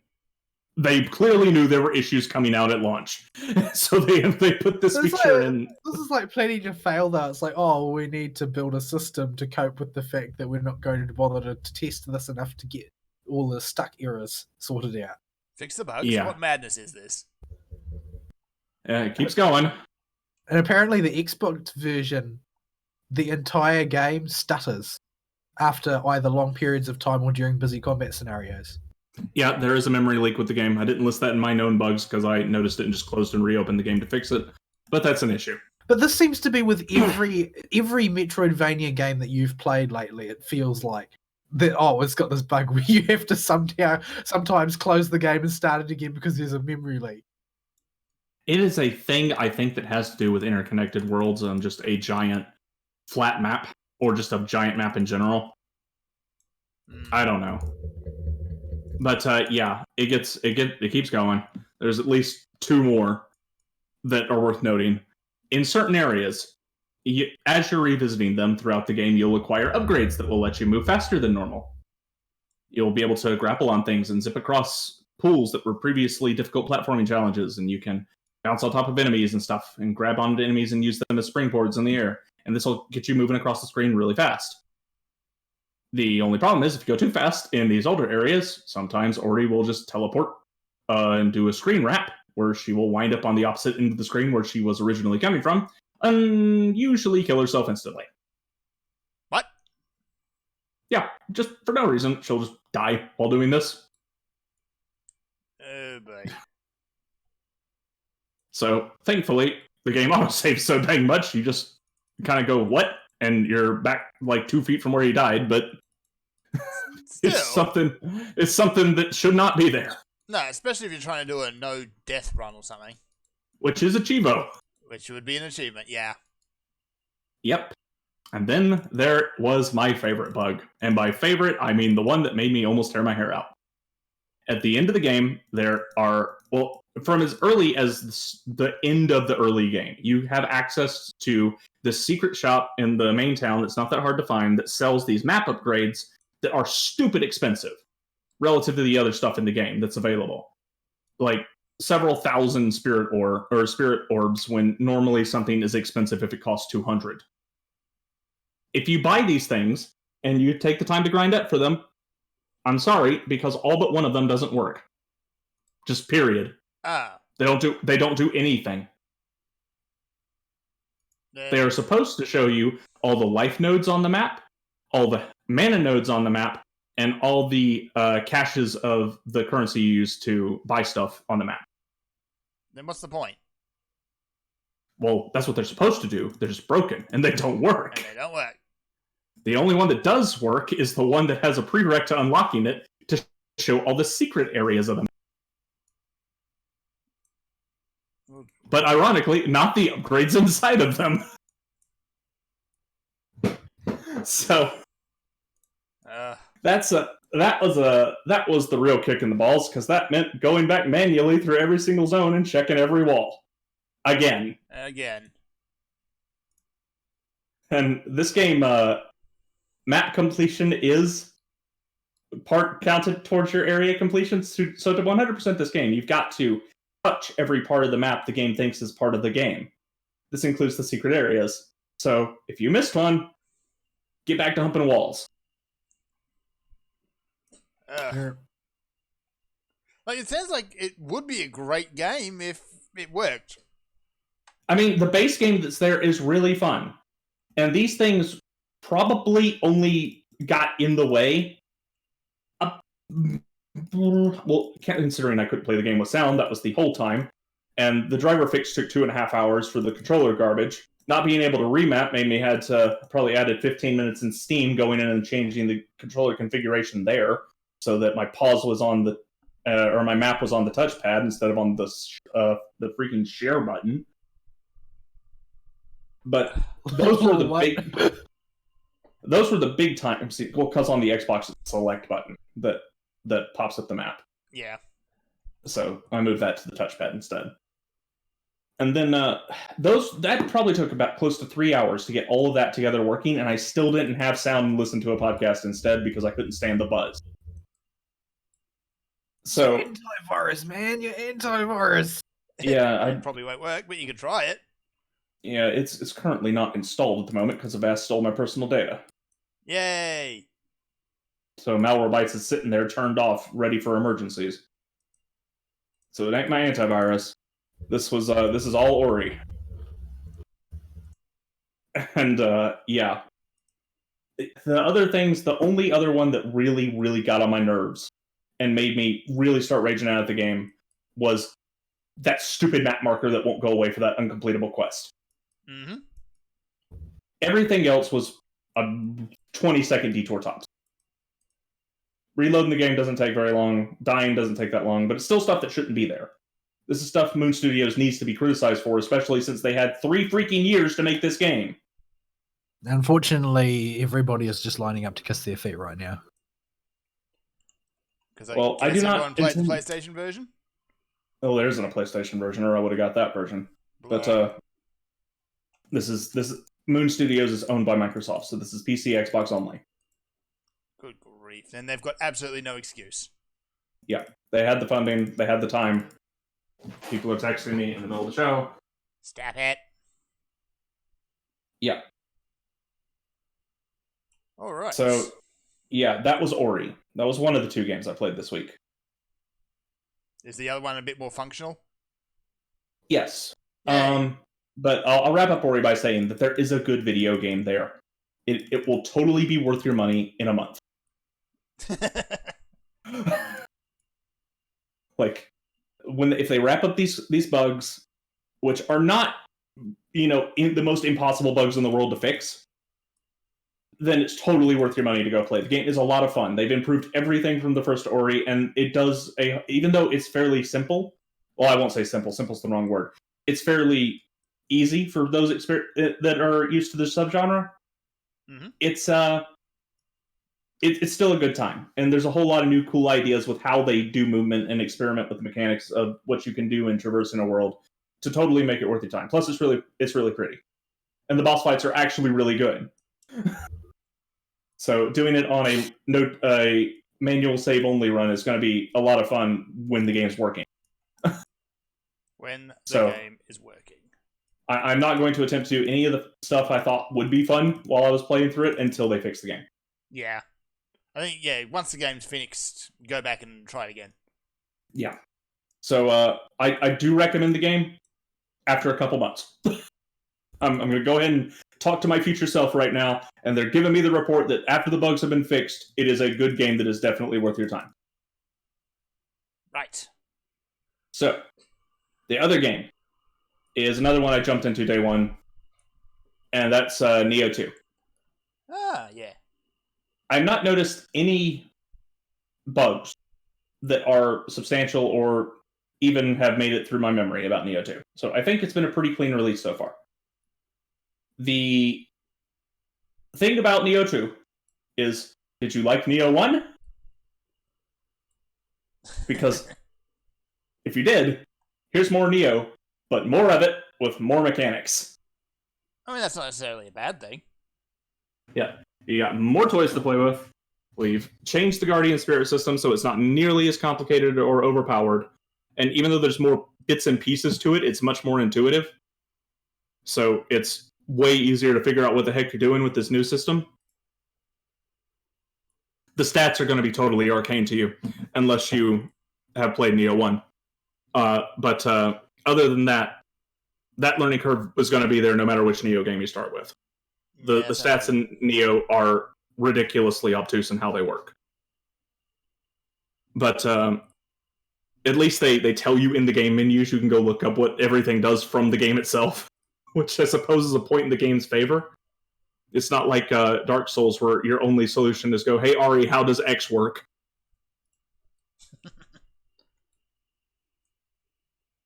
So, yeah, it's just been more Nioh. The weapons generally have the same movement if their frame data appears to have been adjusted a little bit to rebalance everything. The Tonfa have been made much more usable, just in general, which is nice because I like the Tonfa a lot. They're a whole lot of fun to use. But the Odachi has been slowed down to not be as strong in the early game, but it has another effect slot on it. Like the Odachi used to only have 3 to 4, now it has 4 to 5 base. So it can have a whole extra special effect and stat on it now, so it'll be better late game. Mm-hmm.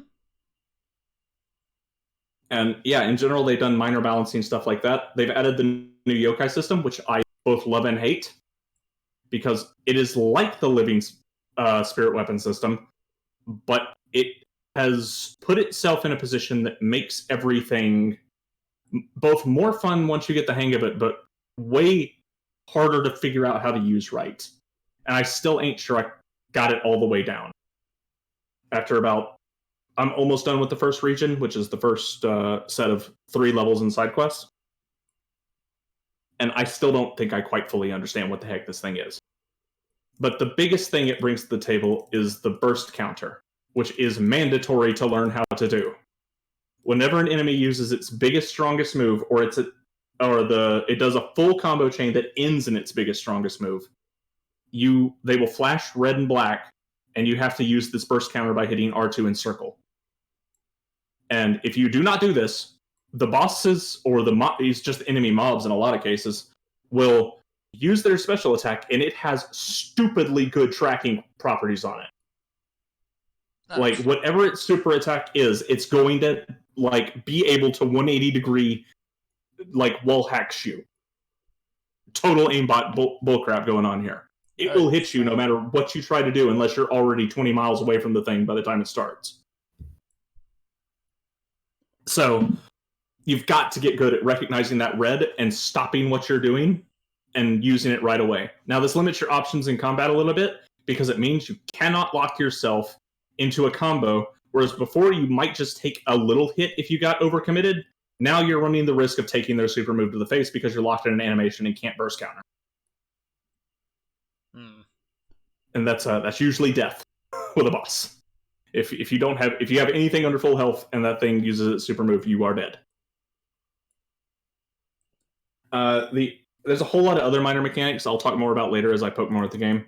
The other one is the yokai realm, where your ki regeneration goes down, but all your demon-y yokai spirit moves are, and you build up meter faster so you can go into demon mode more, which is just living weapon. It just replaces your moveset, and they did this on purpose to make it it's a really cool way they've done this. The demon form is just living weapon from the first game, but living weapon in the last game lets you keep whatever weapon you had equipped plus all its special effects. The new demon form gives you a special, unique demon weapon that looks way bigger and super cool and does a whole lot more damage, but this is actually a super nerf. And they've done the best way. They found the best way to disguise the fact that it's a nerf by making you this cool demon dude running around, or demon lady, because you don't have access to your old moveset. You have this moveset with this demon form that drains very quickly, and the weapon you get is not anywhere close to as versatile as the one you've unlocked all the new fancy abilities for.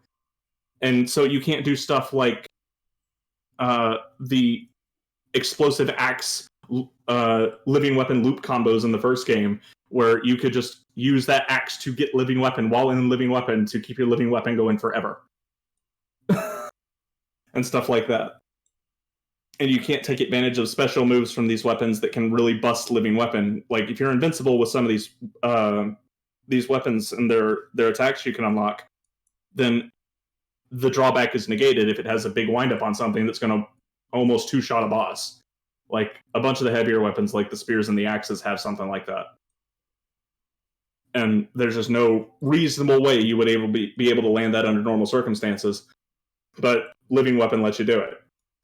They've corrected this problem without taking that away from the spear or the axe or anything that had something equivalent, by just giving the living weapon form, the now demon form in this game, its own weapon. So you don't get to use the exploitative weapon abilities while you're literally invincible. Okay. But it looks cool, so people think it's a buff. And it gives you all kinds of other toys to play with while you're in the forum that go on for pages and pages in the what you can do with this forum description in the menu that I haven't read all the way through yet. Because it's really, really long. So, right. So it has been a lot of fun, though. It's more Nioh, though. If you like the first Nioh, I think you're safe to go ahead and scoop this one.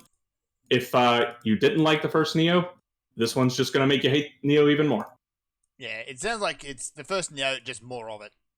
Yeah, it's been redone. It feels like a sequel. Enough stuff mechanically has changed to be a sequel. Mm-hmm. And character creation is actually really fun in this game, which seems to be a thing with the Dark Souls inspired types of games that are getting this their character creator kick on. No more static characters with Code Vein, and now we have this game. And you can make some really cool looking characters and make basically any anime waifu you want, but they take it to the next level that Code Vein didn't do. Oh? You can upload your character to the server, and it will spit out a code. And you could go post that code on Reddit or whatever, and other people can download your character. Yeah, I can actually see one right now because I'm scrolling through the FGO Reddit. Oh, Yeah. why? So, and they give you so many tools to do this. I actually made a girl I thought was pretty cute, but I forgot something at the very end of my character creation. I had decided to reduce her height after I had already sculpted the rest of her form. So her entire torso is giant because it's back when she was at max, and I reduced her to minimal height because I wanted her to be short. And so she is a tiny person with a giant torso by accident. That sounds horrifying. It does. I thought this was the funniest thing in the world, so I've been rolling with it and haven't gone back in to fix it. Yeah, the obvious question is just how bizarre can you make your characters? You can't get too out there, but I mean, you can give your character a blue Manchu if you want, a big blue mustache. I mean, Or that's what's you know, you can. It's not as free form as Code Veins, but it gives you the basic character creation options in ridiculous detail, and you can sculpt them however you want. Although their idea of what a lower jaw, a cheekbone, and a forehead are seem to be quite a bit different than mine. But so you wind up, if you just are going by what the thing says it is instead of looking how it changes your model, you're not going to end up with a good looking character, because a lot of those things don't really equate to what they say they equate to. You got to look at what's changing on the model every time you move a slider up and down. Yeah, a lot of sliders tend to do that. I'm no good at those character creator things. Like, it doesn't matter how long I try, and I will try for a very long time. I can never get anything that even looks human. I usually end up going with a preset and adding a few very, very minor tweaks, because if I try and actually do anything, it will become a disaster almost instantaneously. Oh yeah, like whenever I try that sort of thing, generally if I don't just use a preset and make small tweaks to it, I end up with something that's crawled out of the uncanny valley. It has a pretty good correction feature. If you goof up too hard, it will allow you to select a preset for whatever body type you're modifying that is in the ballpark of what it thinks you're going for. Oh, that's handy. So, and that lets you course correct from where you were going and tweak from there. So if things start going downhill, you can fix it that way instead of being stuck in the potato face doom spiral. Yeah. So normally I wind up with these things messing up pretty bad for me. I don't have a good track record with them either, but I will. I'll try and post a picture of my giant torsoed girl here if I can get the camera right and then equip her armor. Because her armor's covering everything, so you can't see how ridiculous her torso got. It's not just her chest. That's included and is extra exaggerated in this particular forgot to adjust for height example. But the whole torso is screwed up. I think I saw an anime like that once. So, yeah. It's been fun in Neo so far, but it's just more Neo. Yeah. I've still got to play the first one. I'll get to it eventually. Yep. So that is that, I think, for my week. We can move on. All right. Let us look at some news then, shall we? There's nothing particularly big this week. There's a lot of little stuff, and guess what? A lot of more Wu-Flu cancellations. Let's start with those, I guess. E3 is dead. E3 is dead. Oh, everything's dead. I started posting these one at a time in the news thread until I gave up. Yeah. But now that the big one's toppled, I don't think there's anything really worth moving on from this. But thankfully, and honestly I think a lot of them were going to do this anyway, is just after the announcement of E3's cancellation, all these developers and guests and publishers all popped up and said, oh, we're going to do our own live stream. And that includes the mad fest that is Devolver. Sony was already going to do their own. Ubi and EA have announced that they're going to do their own. I'm not sure if Microsoft announced theirs yet. So I do not know. Ultimately, we're going to get E3 without the faff. Yeah, and they'll realize that, hey, this costs like 1% of what it costs to go to E3. Why have we been doing this again? And it doesn't make people question their life choices. And they didn't get Wu-Flu. Yes. Even though the whole thing's probably going to be over by then. But, whatever. Well, it depends on whether or not people actually obey the advice. In that case, to we're all self-isolate. doomed. Yeah, like a lot about the blowing over of this particular virus scare requires people to be sane. Yeah. None of that has been demonstrated by the populace at large. It No, just they doesn't all matter. seem to think that the main symptom of coronavirus is to give you the runs, I guess. Or something. Like, why else would you be buying hundreds of rolls of toilet paper? Stop buying all the toilet paper, people. You don't. Yeah, some need of us it. need to actually wipe our backsides, and you Actually- aren't going to wipe your backsides with all of that toilet paper. No, actually, I'm quite satisfied. Woolworths recently came out and said, all right, all you people who've gone out and freaked out and bought all this toilet paper, you're not getting a refund. So, enjoy. You bought all that toilet paper and now you're stuck with it. Well, there's no guarantee of a refund if there's no fault in the product under consumer law, is there? Like, that's entirely at the discretion of the people who are selling. You're allowed to, in most cases anyway, return a product if you change your mind within a certain window. Yeah, well, that window is not going to be. That people aren't going to come to their senses anytime soon, I don't think. No, that window is largely at the discretion of the seller. Because you completed a transaction. You completed a legitimate transaction. And there's no, so long as you supplied the product that you were supposed to, there's not really any room to demand a refund. Yeah. Or here's a better idea. Don't do this crap in the first place. Yeah, don't panic. You don't need this much toilet paper. No. Even if it is the end of the world, like, toilet paper is going to be the least of your concerns. Go find a leaf. All right. So anyway, E3 has been cancelled because of the coronavirus. Anyway, I have I posted the picture of my horribly broken upper torso girl. Oh dear, I think we have to look at this. Let me see. I can't really tell because I can't see where the legs start. It's not. I couldn't get to. It's not the worst disfigured torso I've ever seen. It's all sunken in backwards and giant. Her head is pretty big too. I didn't shrink her head either. She does have a big head. Yeah, each of her breasts is larger than her head. And again, So I've seen that anime.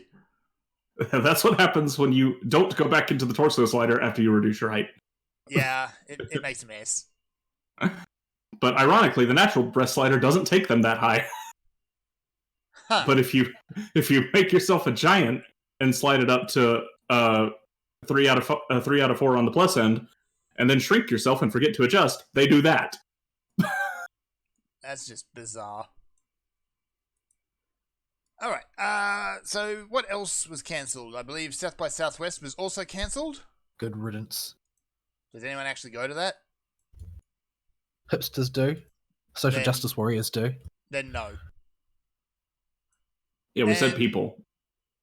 There was another one as well, which I am completely blanking on at the moment.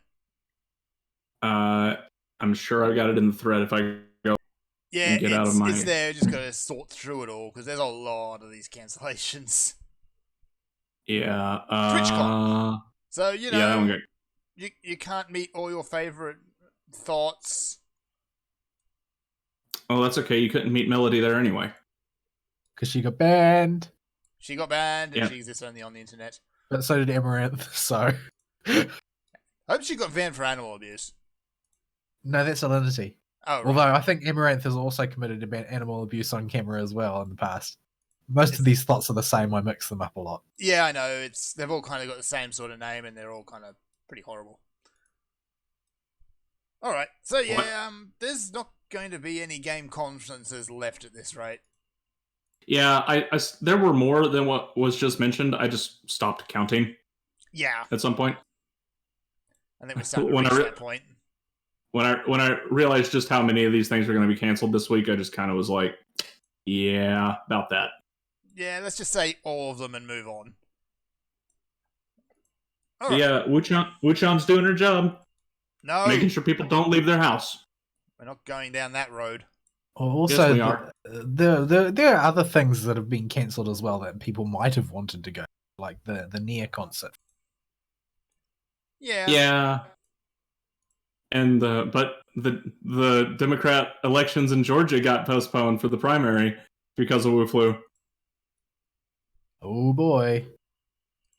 That's been all I've heard about today from people, is wondering what day they'll be able to navigate Atlanta without being mobbed by liberals.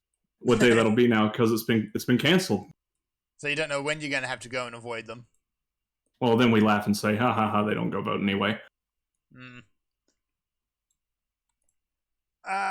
All right, so that's that. So let's just say at this point, there's not going to be any game cons at all this year. Not for the next 6 months, at least. And Thing is, nothing though, of I'm value waiting- was lost.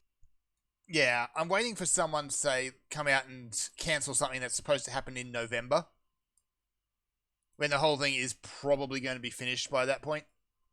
This thing is already at a point where people are saying they've got test vaccines ready. If Yeah. it does not recede in the summer, like the hard summer, like most viruses do that are winter viruses, then I guarantee you we'll have a vaccine by next winter. Oh yeah, from the bits and pieces I've been able to pick up, they're expecting the whole thing to have peaked by early May. Yeah, Yeah. it's Currently, they don't have any vaccines ready. From what I've heard, the current vaccines are still too strong. Like they'll be almost as bad as actually getting it. Yeah, that's But not good. yeah, it's just oftentimes the easiest way to produce a virus, and I don't know the specifics of producing a virus, a vaccine for coronavirus, obviously, or I'd have a lot more money right now. But Yes. oftentimes it just takes sheer amount of time to generate a vaccine, because you basically have to cycle it through a ridiculous amount of generations in order to attenuate it enough Mhm. to be used as a vaccine. There are sort of other mechanisms for generating vaccines. Like you can create weaker vaccines by basically dismembering viruses into sort of antigen components that can be used instead of a viable virion. But it's very unpredictable, the process of generating a vaccine. It's not always easy, because sometimes it's very hard to attenuate a virus to the point where it can be used as a vaccine. Yeah. The thing could always just live out its own natural life cycle anyway, by the time you get one. Yeah, the other thing I've heard is that while the vaccine may be well on its way and almost here, the problem isn't making the vaccine. The problem is clearing it through regulations. Yeah. Well, most countries are placing a temporary relief on those restrictions, that as soon as like a sufficiently credible country has managed to validate the use of a vaccine, then that's going to allow speed tracking through their local processes. All right. Yeah. Anyway, We'll let's stop talking about Wu Flu and let's talk about video games, shall we? But Wu Flu killed the video games this month. It really did. So, I mean, Corona Chen has been all over the place. She's been doing her job. all right. One of you guys want to pick something? Sure. So let's talk about bannings and suspensions instead. Oh, right. So if you do, quote, Japanese style artwork on Patreon now, you can be terminated. Yeah. I didn't know just how not English the people that ran Patreon were. It didn't click with me until they put out this press release, because this thing is dang near impossible to read unless you squint at it funny. I actually thought that it might have been a hoax initially, like for a moment, because it was just so incompetent. It comes Yeah. across as a hoax, doesn't it? Maybe you should read a bit of this thing out, because some of the terms and phrases they actually use are ridiculous. So the stuff that they are saying is probably more lewd than the stuff that they are banning. Yeah. So, okay, let's go through this thing, or parts of it at least. Let's see if there's any good juicy bits. I gotta zoom in here because the picture is too small. Okay. It says, "Hi everyone. Due to recent notification from Patreon, I am working with the official staff to adjust these content these days. So the user will be suspended for a few days until the correction is completed, but don't worry, the pause is only temporary. This time, Patreon official strictly deal with two things. The one, restriction and pressure on minors, open parentheses, Japanese style, close parentheses. 2, restrictions and pressure on external websites, a whole bunch of hyphens to indicate a line break. 1, regarding the first point, basically all Japanese styles can be said to be out, as long as you are Japanese style, even if a character has a big breast, singular. The official said, That's horrifying. That is terrifying. The official said that it will be classified as a minor, so it had to delete 90% of articles on Patreon.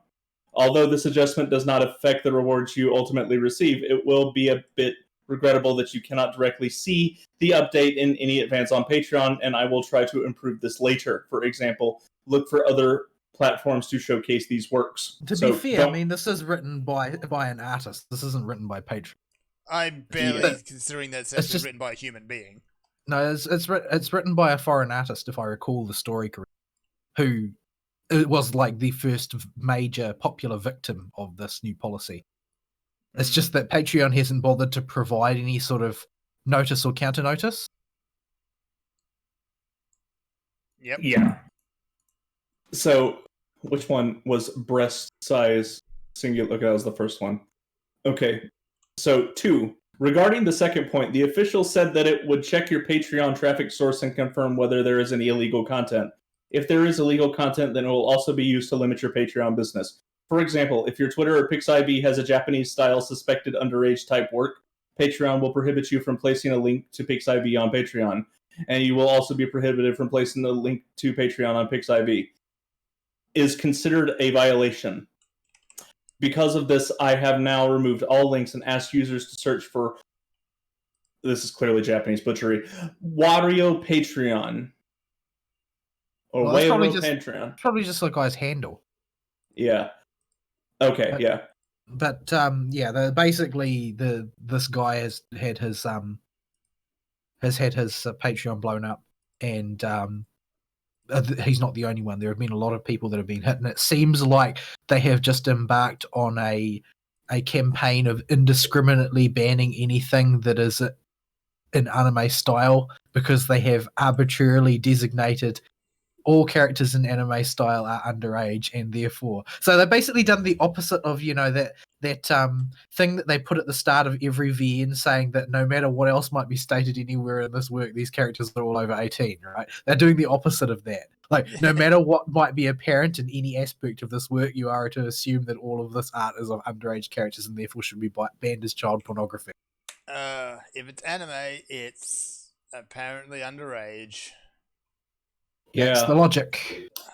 I just that one old chick at the start of the one episode of the reviewers show that I watched is absolutely horrifying. Number one, don't do that because it will scar your brain. But I just want to see somebody post that on Patreon and see what happens. Pickle. That's so. At this point, is there anyone actually left who is allowed to use Patreon of their original?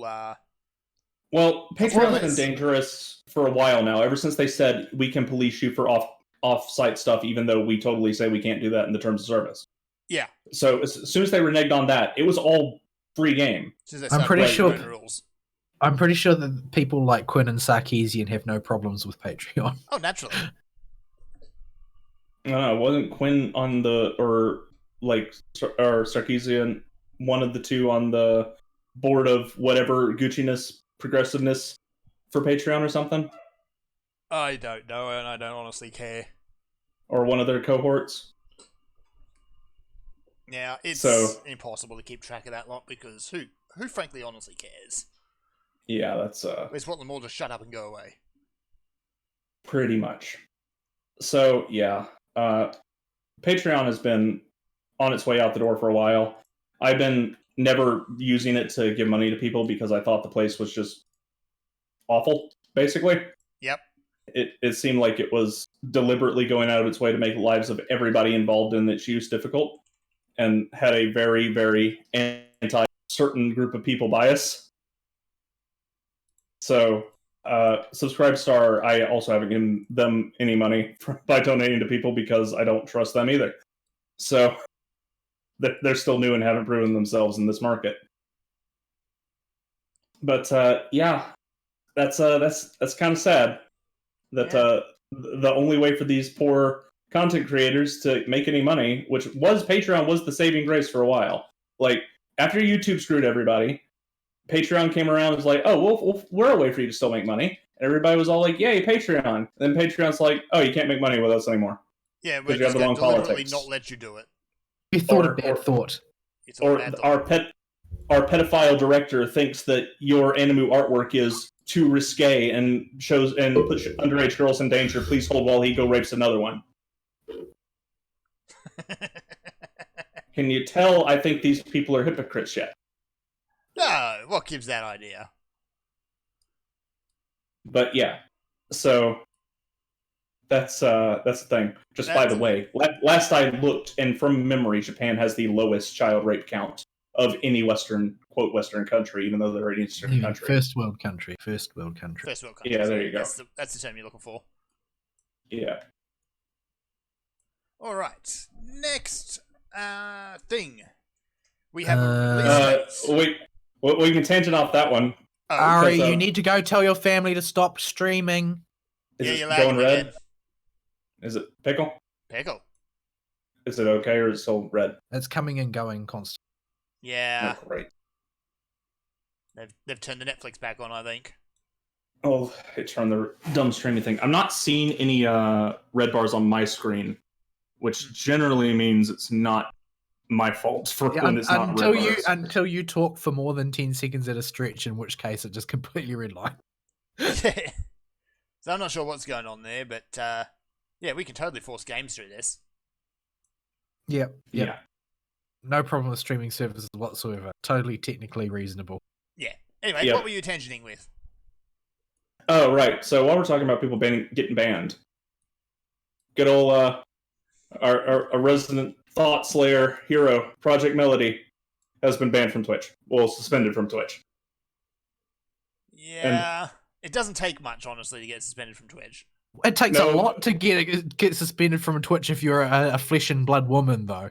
Yeah, They will let you get away with actual every fault. imaginable breach of the condition. And this was the reason I bring this up is because of the hypocrisy here. So these girls don't get banned for anything.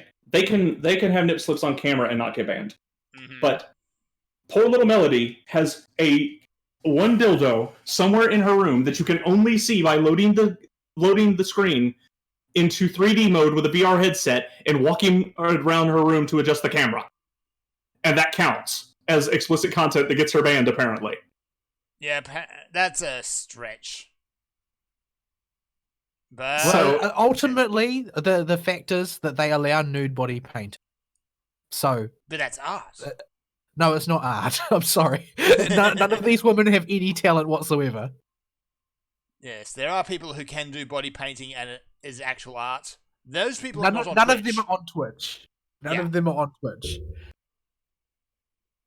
Yeah, the amount of this means some thought had to be so pissed at this anime girl. She booted up VR, went into a Melody stream, and was patrolling around her room looking for anything to get her banned.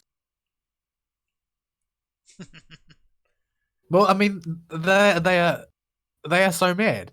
They are so mad. It That- is- If you salty. didn't believe us with Hose Mad. Speaking of people getting banned, still apparently there's a competitor in Combo Breakers being banned, a Soul Calibur competitor for basically referring to something as being gay. He went on Twitch and he said he was complaining we cannot use the words gay or retarded anymore, and then ended the joke by saying that's gay and retarded because they're just words. And seems like a perfectly sane sentiment to me. No, No. words of violence are a steal. So the FGC just decided to ban him for his politically incorrect statements. On, Well, you say the FGC, but the FGC is not a person or even Well, even yeah. an organization. I say that because I forgot the dude that did it. But I forgot It the was actual name of the It was guy. the event director of Combo Breaker, Rick the Haddo.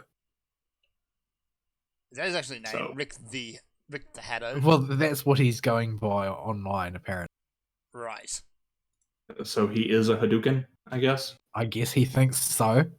He identifies. So, you know, the single most bland and overused fighting game meme on Earth. Yeah. So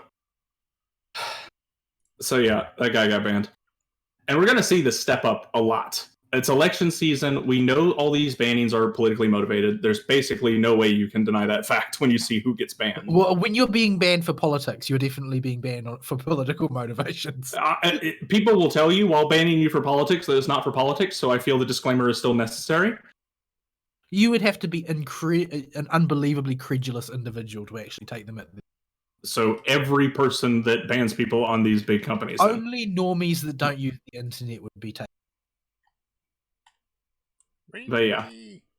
So, and it's only going to step up. And I think we will have a lot of fun here at No Excuses pointing out how stupid these companies are. Yes. We won't be able to keep you informed on all of them, but all the ones that are funny or interesting, we'll keep you posted At the about. very least, amusing. All right. What else we got? The English fan patch for Trails from Zero is done. Yep, it's out now. I have it downloaded and ready to go. Haven't got the PSP ROM yet, but I'm working on it. I'm gonna make the most of that. Well, it's I thought it was designed for the PC port, not for the PSP. It is, but you oh, is it really? Oh, well, cool. That's what I That heard. makes it easier I haven't checked. because it was originally for the emulator on the PSP, the original one. I haven't before checked the details, so you might want to find out from somebody more reliable than me, because I don't have any intention of going to that much play it. Yeah, because the original one was for the PSP release, and that was done by a different group than this one, and it's generally pretty bad. But the group took that one as the source and basically did super editing on it. So I didn't know it was for the PC version. That makes things way simpler if it is, though. They wanted to do technical patching while they were at it, and so just working on the PC version was just an easier way of doing it. And they apparently have no intentions of doing a PSP ROM version because it would be virtually impossible to do at this point. Okay, that's cool. So that's nice. That cuts a whole step. They are adding in the PC version. They are adding the turbo mode. Yay!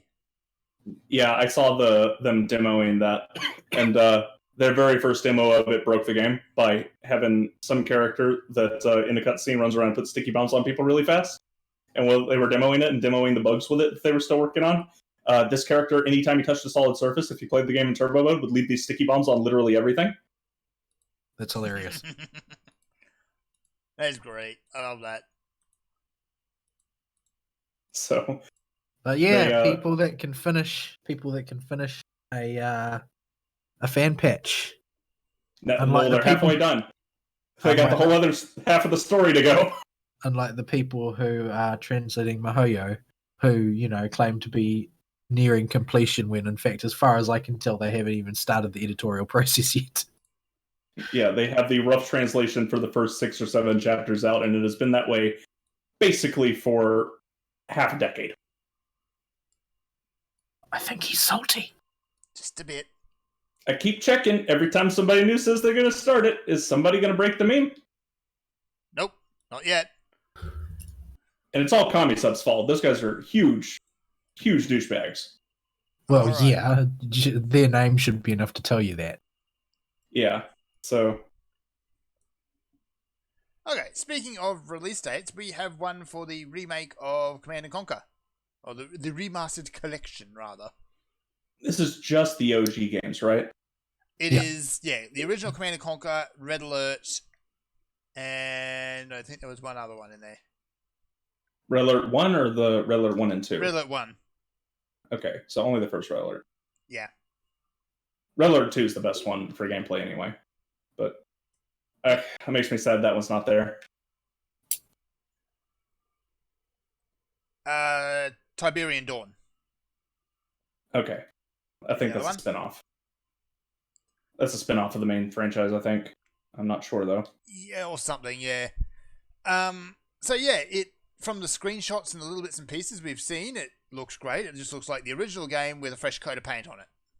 But it's EA who funded this thing because they own the license, so they okayed it, which means What they are made they sure gonna they had ruin? control. They have some measure of control over this dumb thing, and you know what that means. They've got to stick their unpleasantness in it somewhere. They've got to enrich it with their EA-isms. Ugh, enrich it. And by enrich, I mean Ruin. reforge it. Yeah, you got to ruin it. Yeah, I am not ruling out that this is going to be Warcraft 3 Reforged 2.0, except for the CNC fans. I'm going to be really mad this time because I actually care about base game CNC. Because I don't care that much about base game Warcraft 3 anymore. Blizzard had long since soured me, but if they mess this up, I'll be quite mad. Oh, you won't be the only one. There's going to be salt for days. Yeah, it's going to be really hard to please the Command & Conquer fan base. All that's left is the hardcore people. Yeah. That care about that franchise. Well, you had Command & Conquer 4, which no Didn't happen. No, we didn't. We didn't have Command & Conquer 4. What you talking about, Willis? Didn't happen. You had Command & Conquer Rivals on the mobile phone. Nobody plays that game anymore. Nobody played that game in the first place, actually. Yeah, and I think that's going to be a big sticking point with people that are thinking about buying this remake. I'm not buying it day one. No, I'm not. Because it's EA, and I'm scared to death of what they're going to do with it. What are they going to ruin? How are they going to ruin it? It's not a matter of if, it's a matter of when.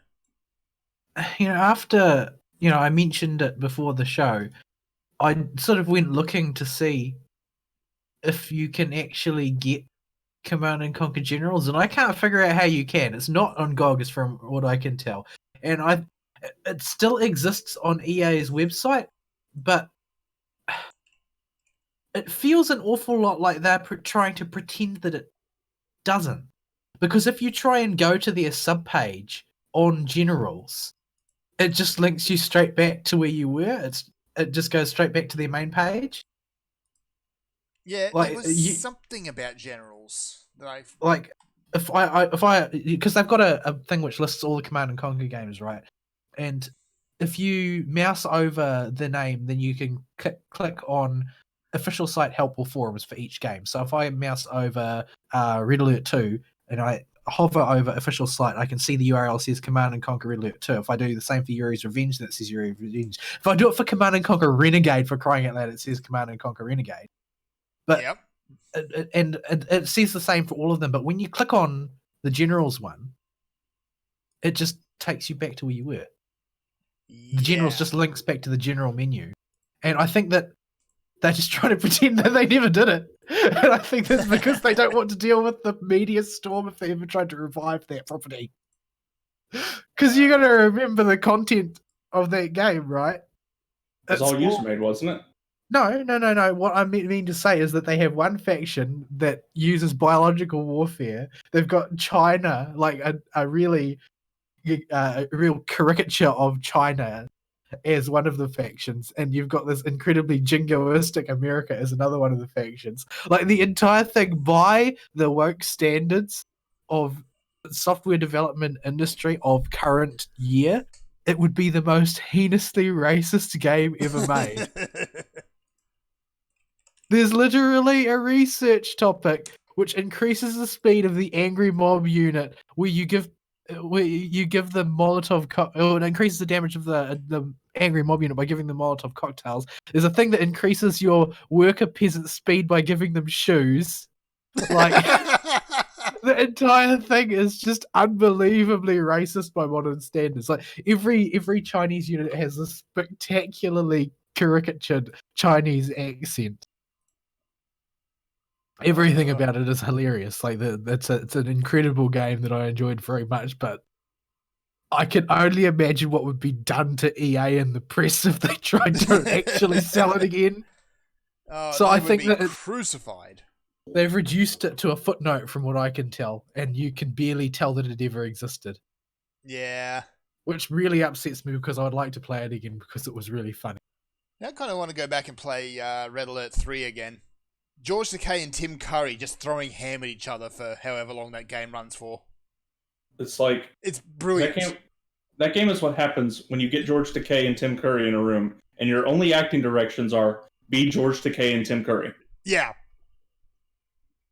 Here's some military uniforms to give you some a place to start. Off you go. Help you get in the mood. Yeah, just make sure that there are teeth marks on all of the pieces of the scenery. And they were. And it was glorious. Spice. Alright. So that's that. Hopefully, I know it's a lot to hope for, but it's Command & Conquer, and I really hope that EA don't ruin it. It looks like No. there is a Red Alert 1 that's in the works. Ooh. It's just like I'm trying to get detail. Yeah, it's I'm hard using to- the official site, and official sites are always a dog to navigate. Oh yeah, they're always awful. They were always designed by the intern. Yeah. But when I click on it, it just links me to the main one. Possibly the official site is just a disaster. But they've got one of those timer countdown saying that there's 82 days left before his release or something. But yeah, I can't find a link to anything about the Red Alert 2 remaster, but there is a banner for it on their site. So it's kind of coming TM. yeah, I don't know, maybe they're all both included in the same package. Maybe it's not just one. Maybe I'm misreading. If I can figure it out. That'd be nice. That would be cool. I love Red Alert 2. I think it's legitimately the most fun Command & Conquer game. It won't be Red Alert 2. It'll be Red Alert 1. Oh yeah, Red Alert 1's included in there. Yeah, I can't see. But Can't I see it. believe you Anyway. actually, in order to get, if you want to get them all as a bundle, you need to pre-order. Yeah, I it's ain't gonna doing be that. it's gonna be like a $200 EA pre-order or something, isn't it? Probably. You know what? Because I'm going to EA do something I really shouldn't do. Bear with me a moment. And You're I'm not probably- pre-ordering the game, are you? Oh, hell no. No, he's probably gonna go to EB's website or something. No, not quite. Well, actually, I probably should have done that, but never mind. I'm going to go one worse. I'm going to go to Origin's website. Ah, my Origin? eyes! Just they haven't learned. No, they haven't learned a thing about UI design. Let's see. Pre-orders. Where's their pre-order button? There it is. You pre-order it for $30. That's not bad. But that's just the digital game, I guess. That's the digital game, yeah. How are they going to nickel and dime? Nickel and Yeah, dime. I'm wondering what 'Cause have they it's- ruined. It's EA. They can't How- not nickel and dime us. They How are they can't going not to be dicks. EA you? All right, next article. What do we have for next article? What haven't we covered yet? All right, let me close a couple of these tabs. Oh, I don't want to miss this again because I want to get mad at unions. Okay, we do forgot it. we forgot this from last week. So, in America, I need to give a bit of context to our non-America friends here that listen on the show. In America, there's two things you need to know. Number one, unions in general in America are a wholly political entity in a government that was not set up to handle them and has never been adapted to properly handle them. And so they become independent pools of power that just regulate their workers and do basically little else. Anybody with any kind of gumption or gung-ho attitude is cut off via tall poppy syndrome by these unions because there is no incentive to try harder. Well, they function basically as fundraising institutes for the political party that will give them the most free stuff. Yeah. And they have established monopolies on labor in the states that allow it. And I know this is not translatable very easily to those of you in the EU, those of you who are in a police state like Volasa, who may not quite grasp just how unnecessary these things are to the culture and the governance system of the US. These things are just a piece of junk that get in the way of your personal progression. and make those of you who are actually trying to compete not compete on a fair playing ground if you don't play with these unions. So it's a very anti-individualist system in general and is despised by half the population for a reason. The tech industry, this is the second thing you need to know. And by tech, I mean general, broader internet typey stuff. Video game companies, California, Silicon Valley people have not had a union yet. Internet startups have not. There hasn't been one that focuses in the tech sector that has a union yet. So calling Kickstarter a tech company is a stretch. It's a really big stretch, but it's the closest we've come with their latest announcement to having a union in the tech industry. And some of the quotes in this article were both hilarious and horrifying. Hilarious. There is one in here somewhere that says something along the lines of, well, the company was made with a business model that's already pretty anti-capitalist to begin with. No. Dude! Wait, No. what? That is the idiotic statement of the century, that one. I don't even understand that statement. You are taking the money that other people worked for that is their disposable income. Here's a concept. What part of that is not a capitalist thing to Here's a concept that sell to other people? Kickstarter runs on a system which, you put out an idea and you ask people to invest their money. There's a name for this system. It's called venture capitalism. Yes, you are basically a corporation that functions as a indiscriminate venture capitalist. Yes, it is still capitalism. You are in the playing field of capitalism is the only place that a business like yours could ever exist. Yes.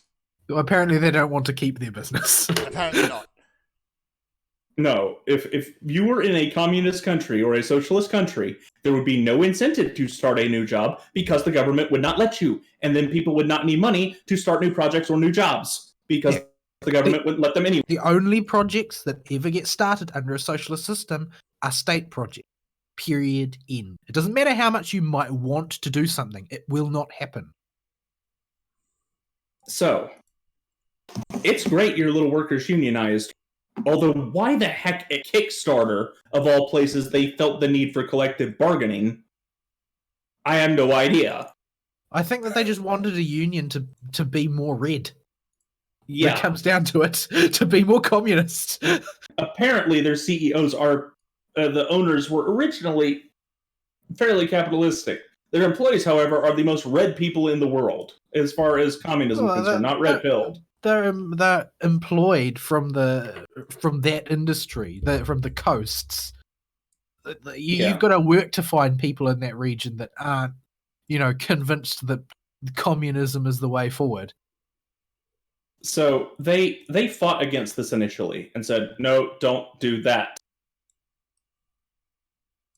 And they fired 2 dudes, I think, over trying to form a proper union. And don't get me wrong with when I bring my personal opinions out with unions here. I think they're awful, but I do not think collective bargaining as a one-off thing that forms no group that stays manifest post-incident being resolved is something that you should take off the table when you work at a company. Going into your boss's office and telling him things are untenable, the company's literally going to collapse if these things don't happen, is a good tactic. No deep feel.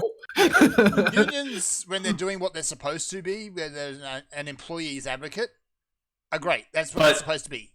But once their job is done, they're supposed to finish. But they only need to do that one time for one meeting with one boss, and then they can be dissolved. The problem is that unions don't let go of power.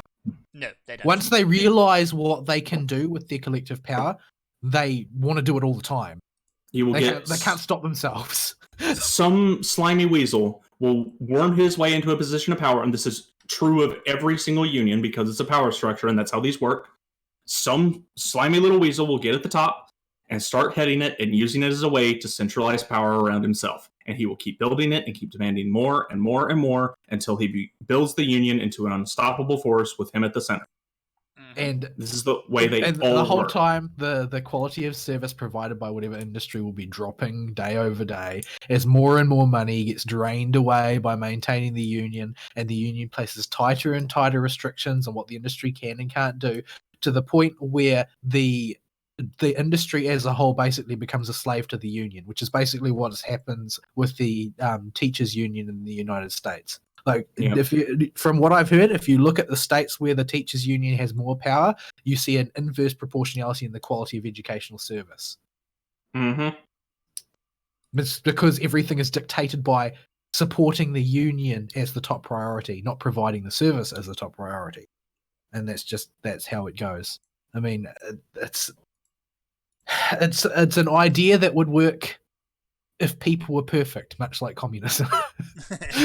Like, communism is bad for two reasons. Number one, it's immoral to take things without asking. That's theft. Number two is that people are bad. So communism only works if people are freely generous with everything they have without any thought of themselves, and that's not something that exists in humanity. Even if don't have the capacity for it. Even if you live under this incredible delusion in this day and age that most people are fundamentally good, it doesn't matter. Even if that was true, all it takes is one bad person in one position of power in a communist or socialist like system to completely shatter everything. Well, that's because that's evident in the fact that every single communist nation has been led by a dictator, which is the literal opposite of what they claim to be doing. That everybody shares the power and the dictator is called comrade, just like everyone else. I'm sure that matters when he's in his country villa, but yeah, it's a bit of a grim lookout that everybody's convinced that they need to unionize. And honestly, America is one of the few places in the world that could genuinely have just done away with the whole concept. You know, the problem is that there's still a need for collective bargaining in the US, primarily for the reason, two main reasons. Number one is historical monopolies that still exist. There are a few of them around. And number two is uncontrolled immigration, because you've got a labor source that don't want reasonable pay. And that's a problem. Both unskilled and skilled immigration, because if your country wants skilled people for a particular industry, you are going to end up turfing out all of your own citizens if you just import the cheapest ones you can find from India or whatever to fulfill those same jobs. And that's why you still get unions forming, and particularly in educated sectors like the tech sector, is because there's no limit to the amount of immigrants that the US seems to want to take because of this historical apologetics towards mass immigration, which have been taking place in the United States over the past 2 decades. Yeah. That wall's getting there. Well, this isn't even about illegals. This is about taking unlimited numbers of legals, because that's not any better than allowing illegals. Allowing illegals in is a problem because you're not controlling the number of people which you're allowing ingress to your country. Allowing an unlimited number of legal immigrants is the same as allowing illegal ones. Yeah, we unfortunately have the distinction of being a very young nation relative to the rest of the world's countries. So part of our early identity of being that plucky group of colonies that needed to get as many warm bodies as they could onto them because everything in Europe was bad and kings and bad, okay?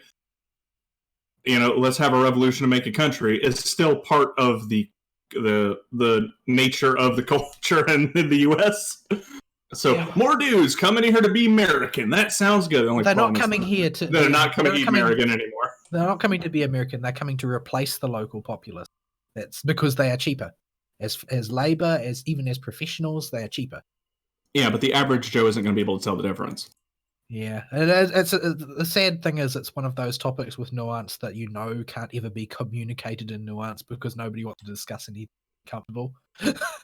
Yeah, there is no real way to easily shoot unions either, because people believe unions are, it's just the thing for workers' rights, and that's as far as most people think of unions, Well, just 'cause to make sure. Every union has its roots in workers' rights. Yeah, they started off that way, probably. That first boss that was being a colossal douche canoe and running his company into the ground by overworking his employees probably needed a whole bunch of people to come in his office and saying, "We quit if you don't fix things." But it's very they easy never to- start that way. It's very easy to see how they just become an obstruction to business. I mean, all you need to do is look at like the Voice Actors Guild and stuff. Like, Yeah, they are an active impediment to the flow of talent and money in their industry, to the extent that for as long as I've been into anime, for the last 20 years or whatever, it has been an ongoing thing, an ongoing routine for voice actors have multiple pseudonyms under which they do their work, simply because they're trying to avoid attention from the unions. yeah.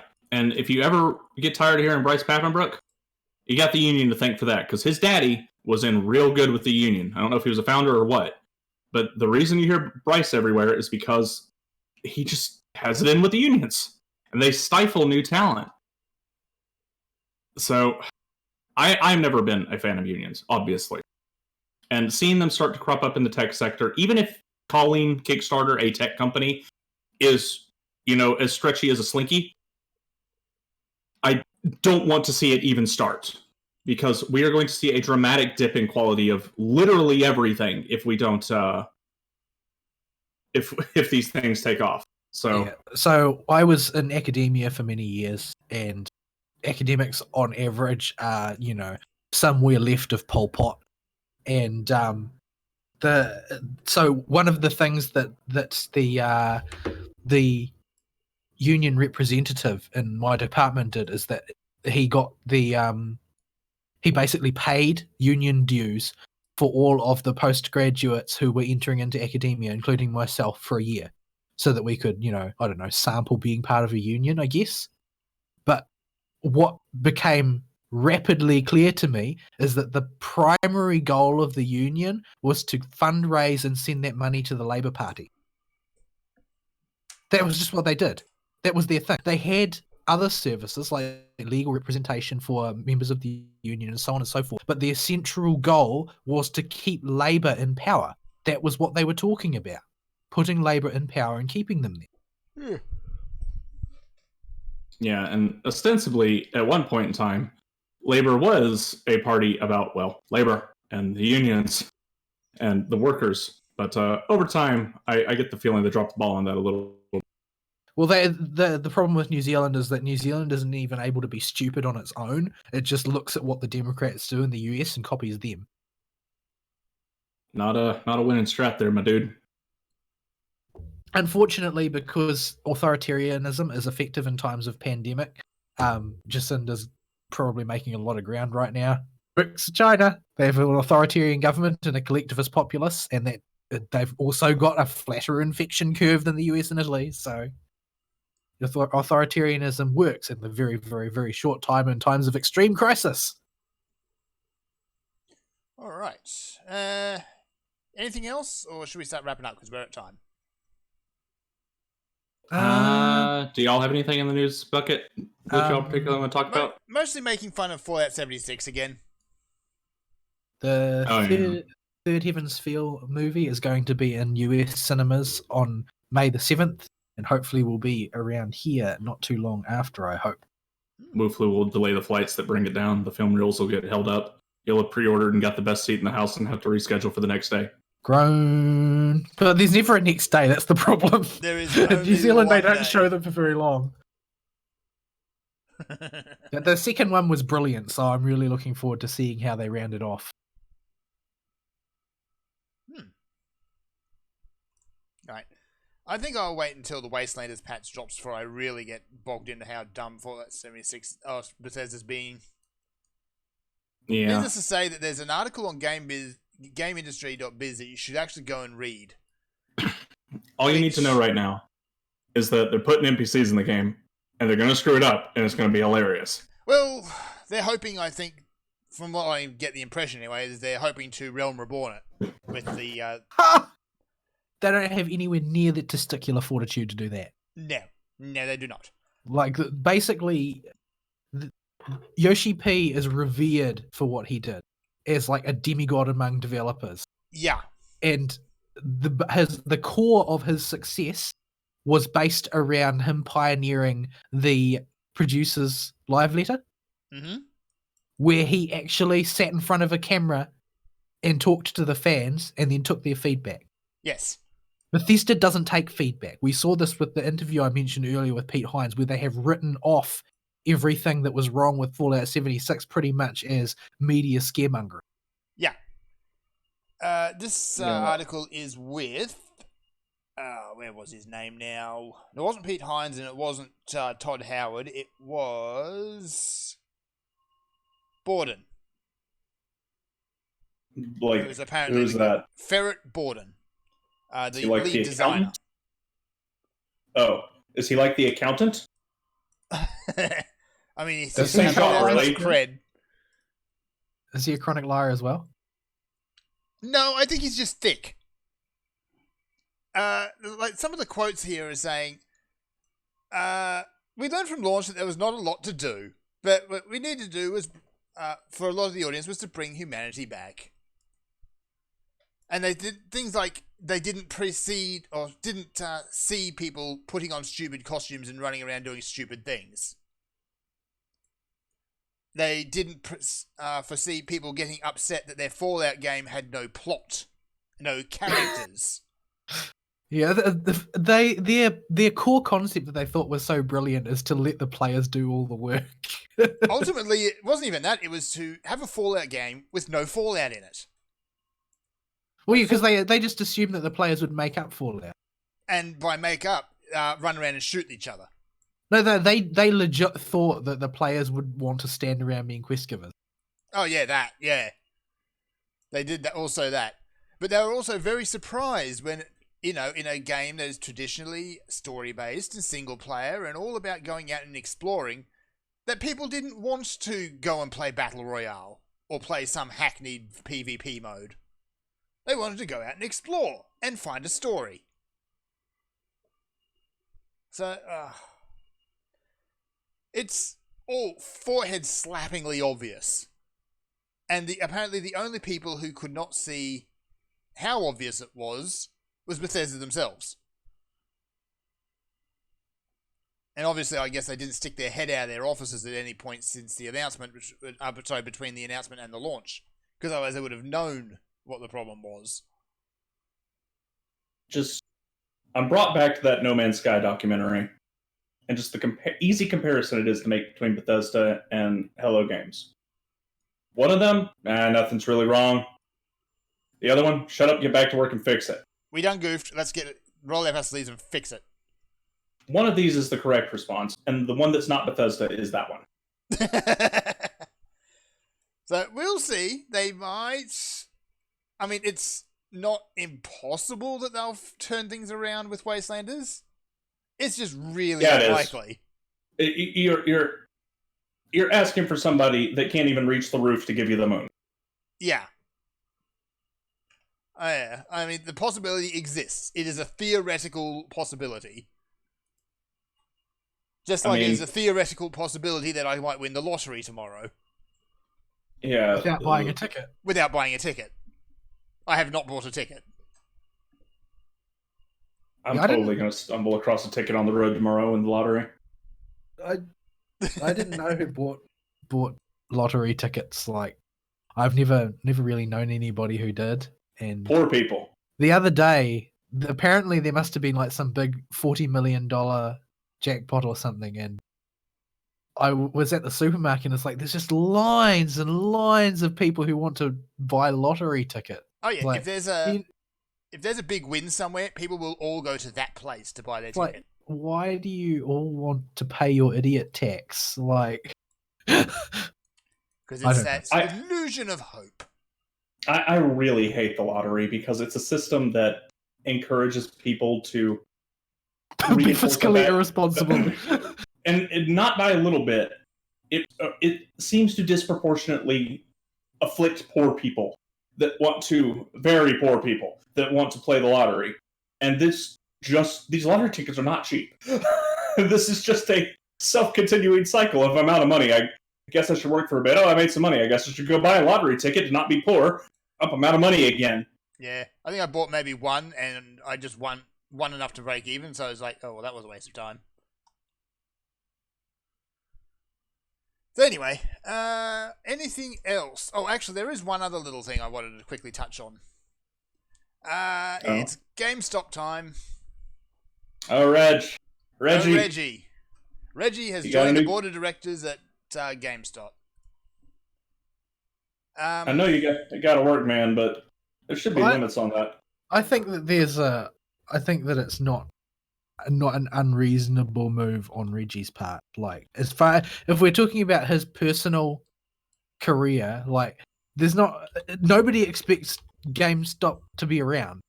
No. Like, nobody expects them to win. So what does he really have to lose? It's a job to tide him over until he figures out where he wants to go next. I suppose the payout for the Reginator is actually pretty big. If he can... That's what I'm saying, is like, he's going to have been given a not inconsiderable amount of money in order to just take the job. Yeah. And he doesn't even have to deliver anything to make good on that. But if he does manage to turn the business around or find a direction from it that's successful, he'll become a legend. More of a legend. And he is a good businessman, generally speaking. So maybe he can do it. Maybe he's got an idea that he wants to try out. Yeah. I mean, if he does, all the power to him, but I think it might be too late for even Reggie to save it. Well, yeah, but you see, the thing is that his worst case scenario isn't too bad. His worst case scenario is, well, he's paid a huge amount of dosh to come in and try and save this company, but instead of being saved, it went exactly the way everybody thought it would. Yeah, and Reggie gets to walk away with a big fat paycheck at the end of the day. It's like, well, shrug, I did my best. Yeah. It's like, if I win, I get a whole lot of money, and I become a legend. Yeah. If I don't win, then I still walk away with a big fat stack of money. I mean, if anyone could turn it around, I suppose it would be Reggie. He would have to take a totally different tack than what he did with Nintendo when he drug their head other. Yeah. Well, hello, lag. But he's seen the business. He knows how it goes, and it's important to mention he's on the board of directors. He's not the president. That means that if everything goes south, it's not his fault. He doesn't have to carry the can for that. He's not the president. Not like he was at Nintendo. He's just on the board of directors. He's just an advisor. So he has everything to win and nothing to lose. I see a lot of people with the really bad take that Reggie's going to mess this up because he can't do what he did with Nintendo with GameStop. It's not going to work. Well, of course not. No. It's not the same business. It's not the same business. It's not the same situation. I don't think anybody expects him to do that. I think they just know that they hired him because he's got a history of fixing problems like this. Yeah, and he knows the games industry. And is not a complete jerkbag. So no, he's not going to do the GameStop Direct. But he'll probably come out. Well, he might. But the point of bringing him on is he has fixed this type of problem before. They have a different type of business, but it's still video games. Do you have an idea, Reginator? More than him screwing it up, I think that it's more likely that he will be outvoted on his ideas and not be able to do anything. Yeah, I think that's likely too. In which case, the fault lays entirely on GameStop for, bringing on someone who could potentially fix their problem and not listening to them. Yeah, but old boards of directors are like. Oh, yeah. I know all too well. All right, we should probably wrap up the show then. Alrighty. All right, folks. I think we're done. Closing comments go. I don't want an adult anymore. Also, get rid of your drunk cowboys. Nobody be a drunk cowboy. If somebody can get me the contact info for Umbrella Corp in China, please let me know. I would like to order Woofloo 2 Electric Boogaloo as soon as this one's over. I've had a very good experience with this one so far. If somebody has the contact info for Umbrella Corp in China, please tell them that I need a job. I'm experienced in microbiology. I mean, there's worse companies to work for than umbrella? Maybe? I mean, you might end up as a shambling monstrosity. I mean, that's nothing outside of what you can expect in retail. I feel like I'm already a shambling monstrosity. I'm about to say, that's just Tuesday nights here. Yeah. That's every night for me. There are shambling monstrosities everywhere. The only difference is tentacles. No, they generally go tentacleist with Umbrella. You generally just get a big hole in your chest and a lot of muscles. And extra eyeballs. Well, Yeah, a lot of extra eyeballs. A lot of extra Everywhere. eyeballs. And occasionally a four-legged spider. Did it have 4 legs? I think it did have 4 legs, yeah, in Resi 1. It's 4 You or were 6 almost- legs. It wasn't 8 legs. I see. But yeah, I'm enjoying my downtime with the Wu-Flu. I really want another one. I want to be able to dial up China and be like, too much, send another. Oh yeah, we've actually had a couple of unconfirmed cases here. Now, I don't want to hope for coronavirus, but I can always do with another holiday. Alright, let's get out of here. All right. I think we're done for the week, folks. We'll be back next week with more video games and more cancellations and more people getting banned. Sayonara. Bye-bye.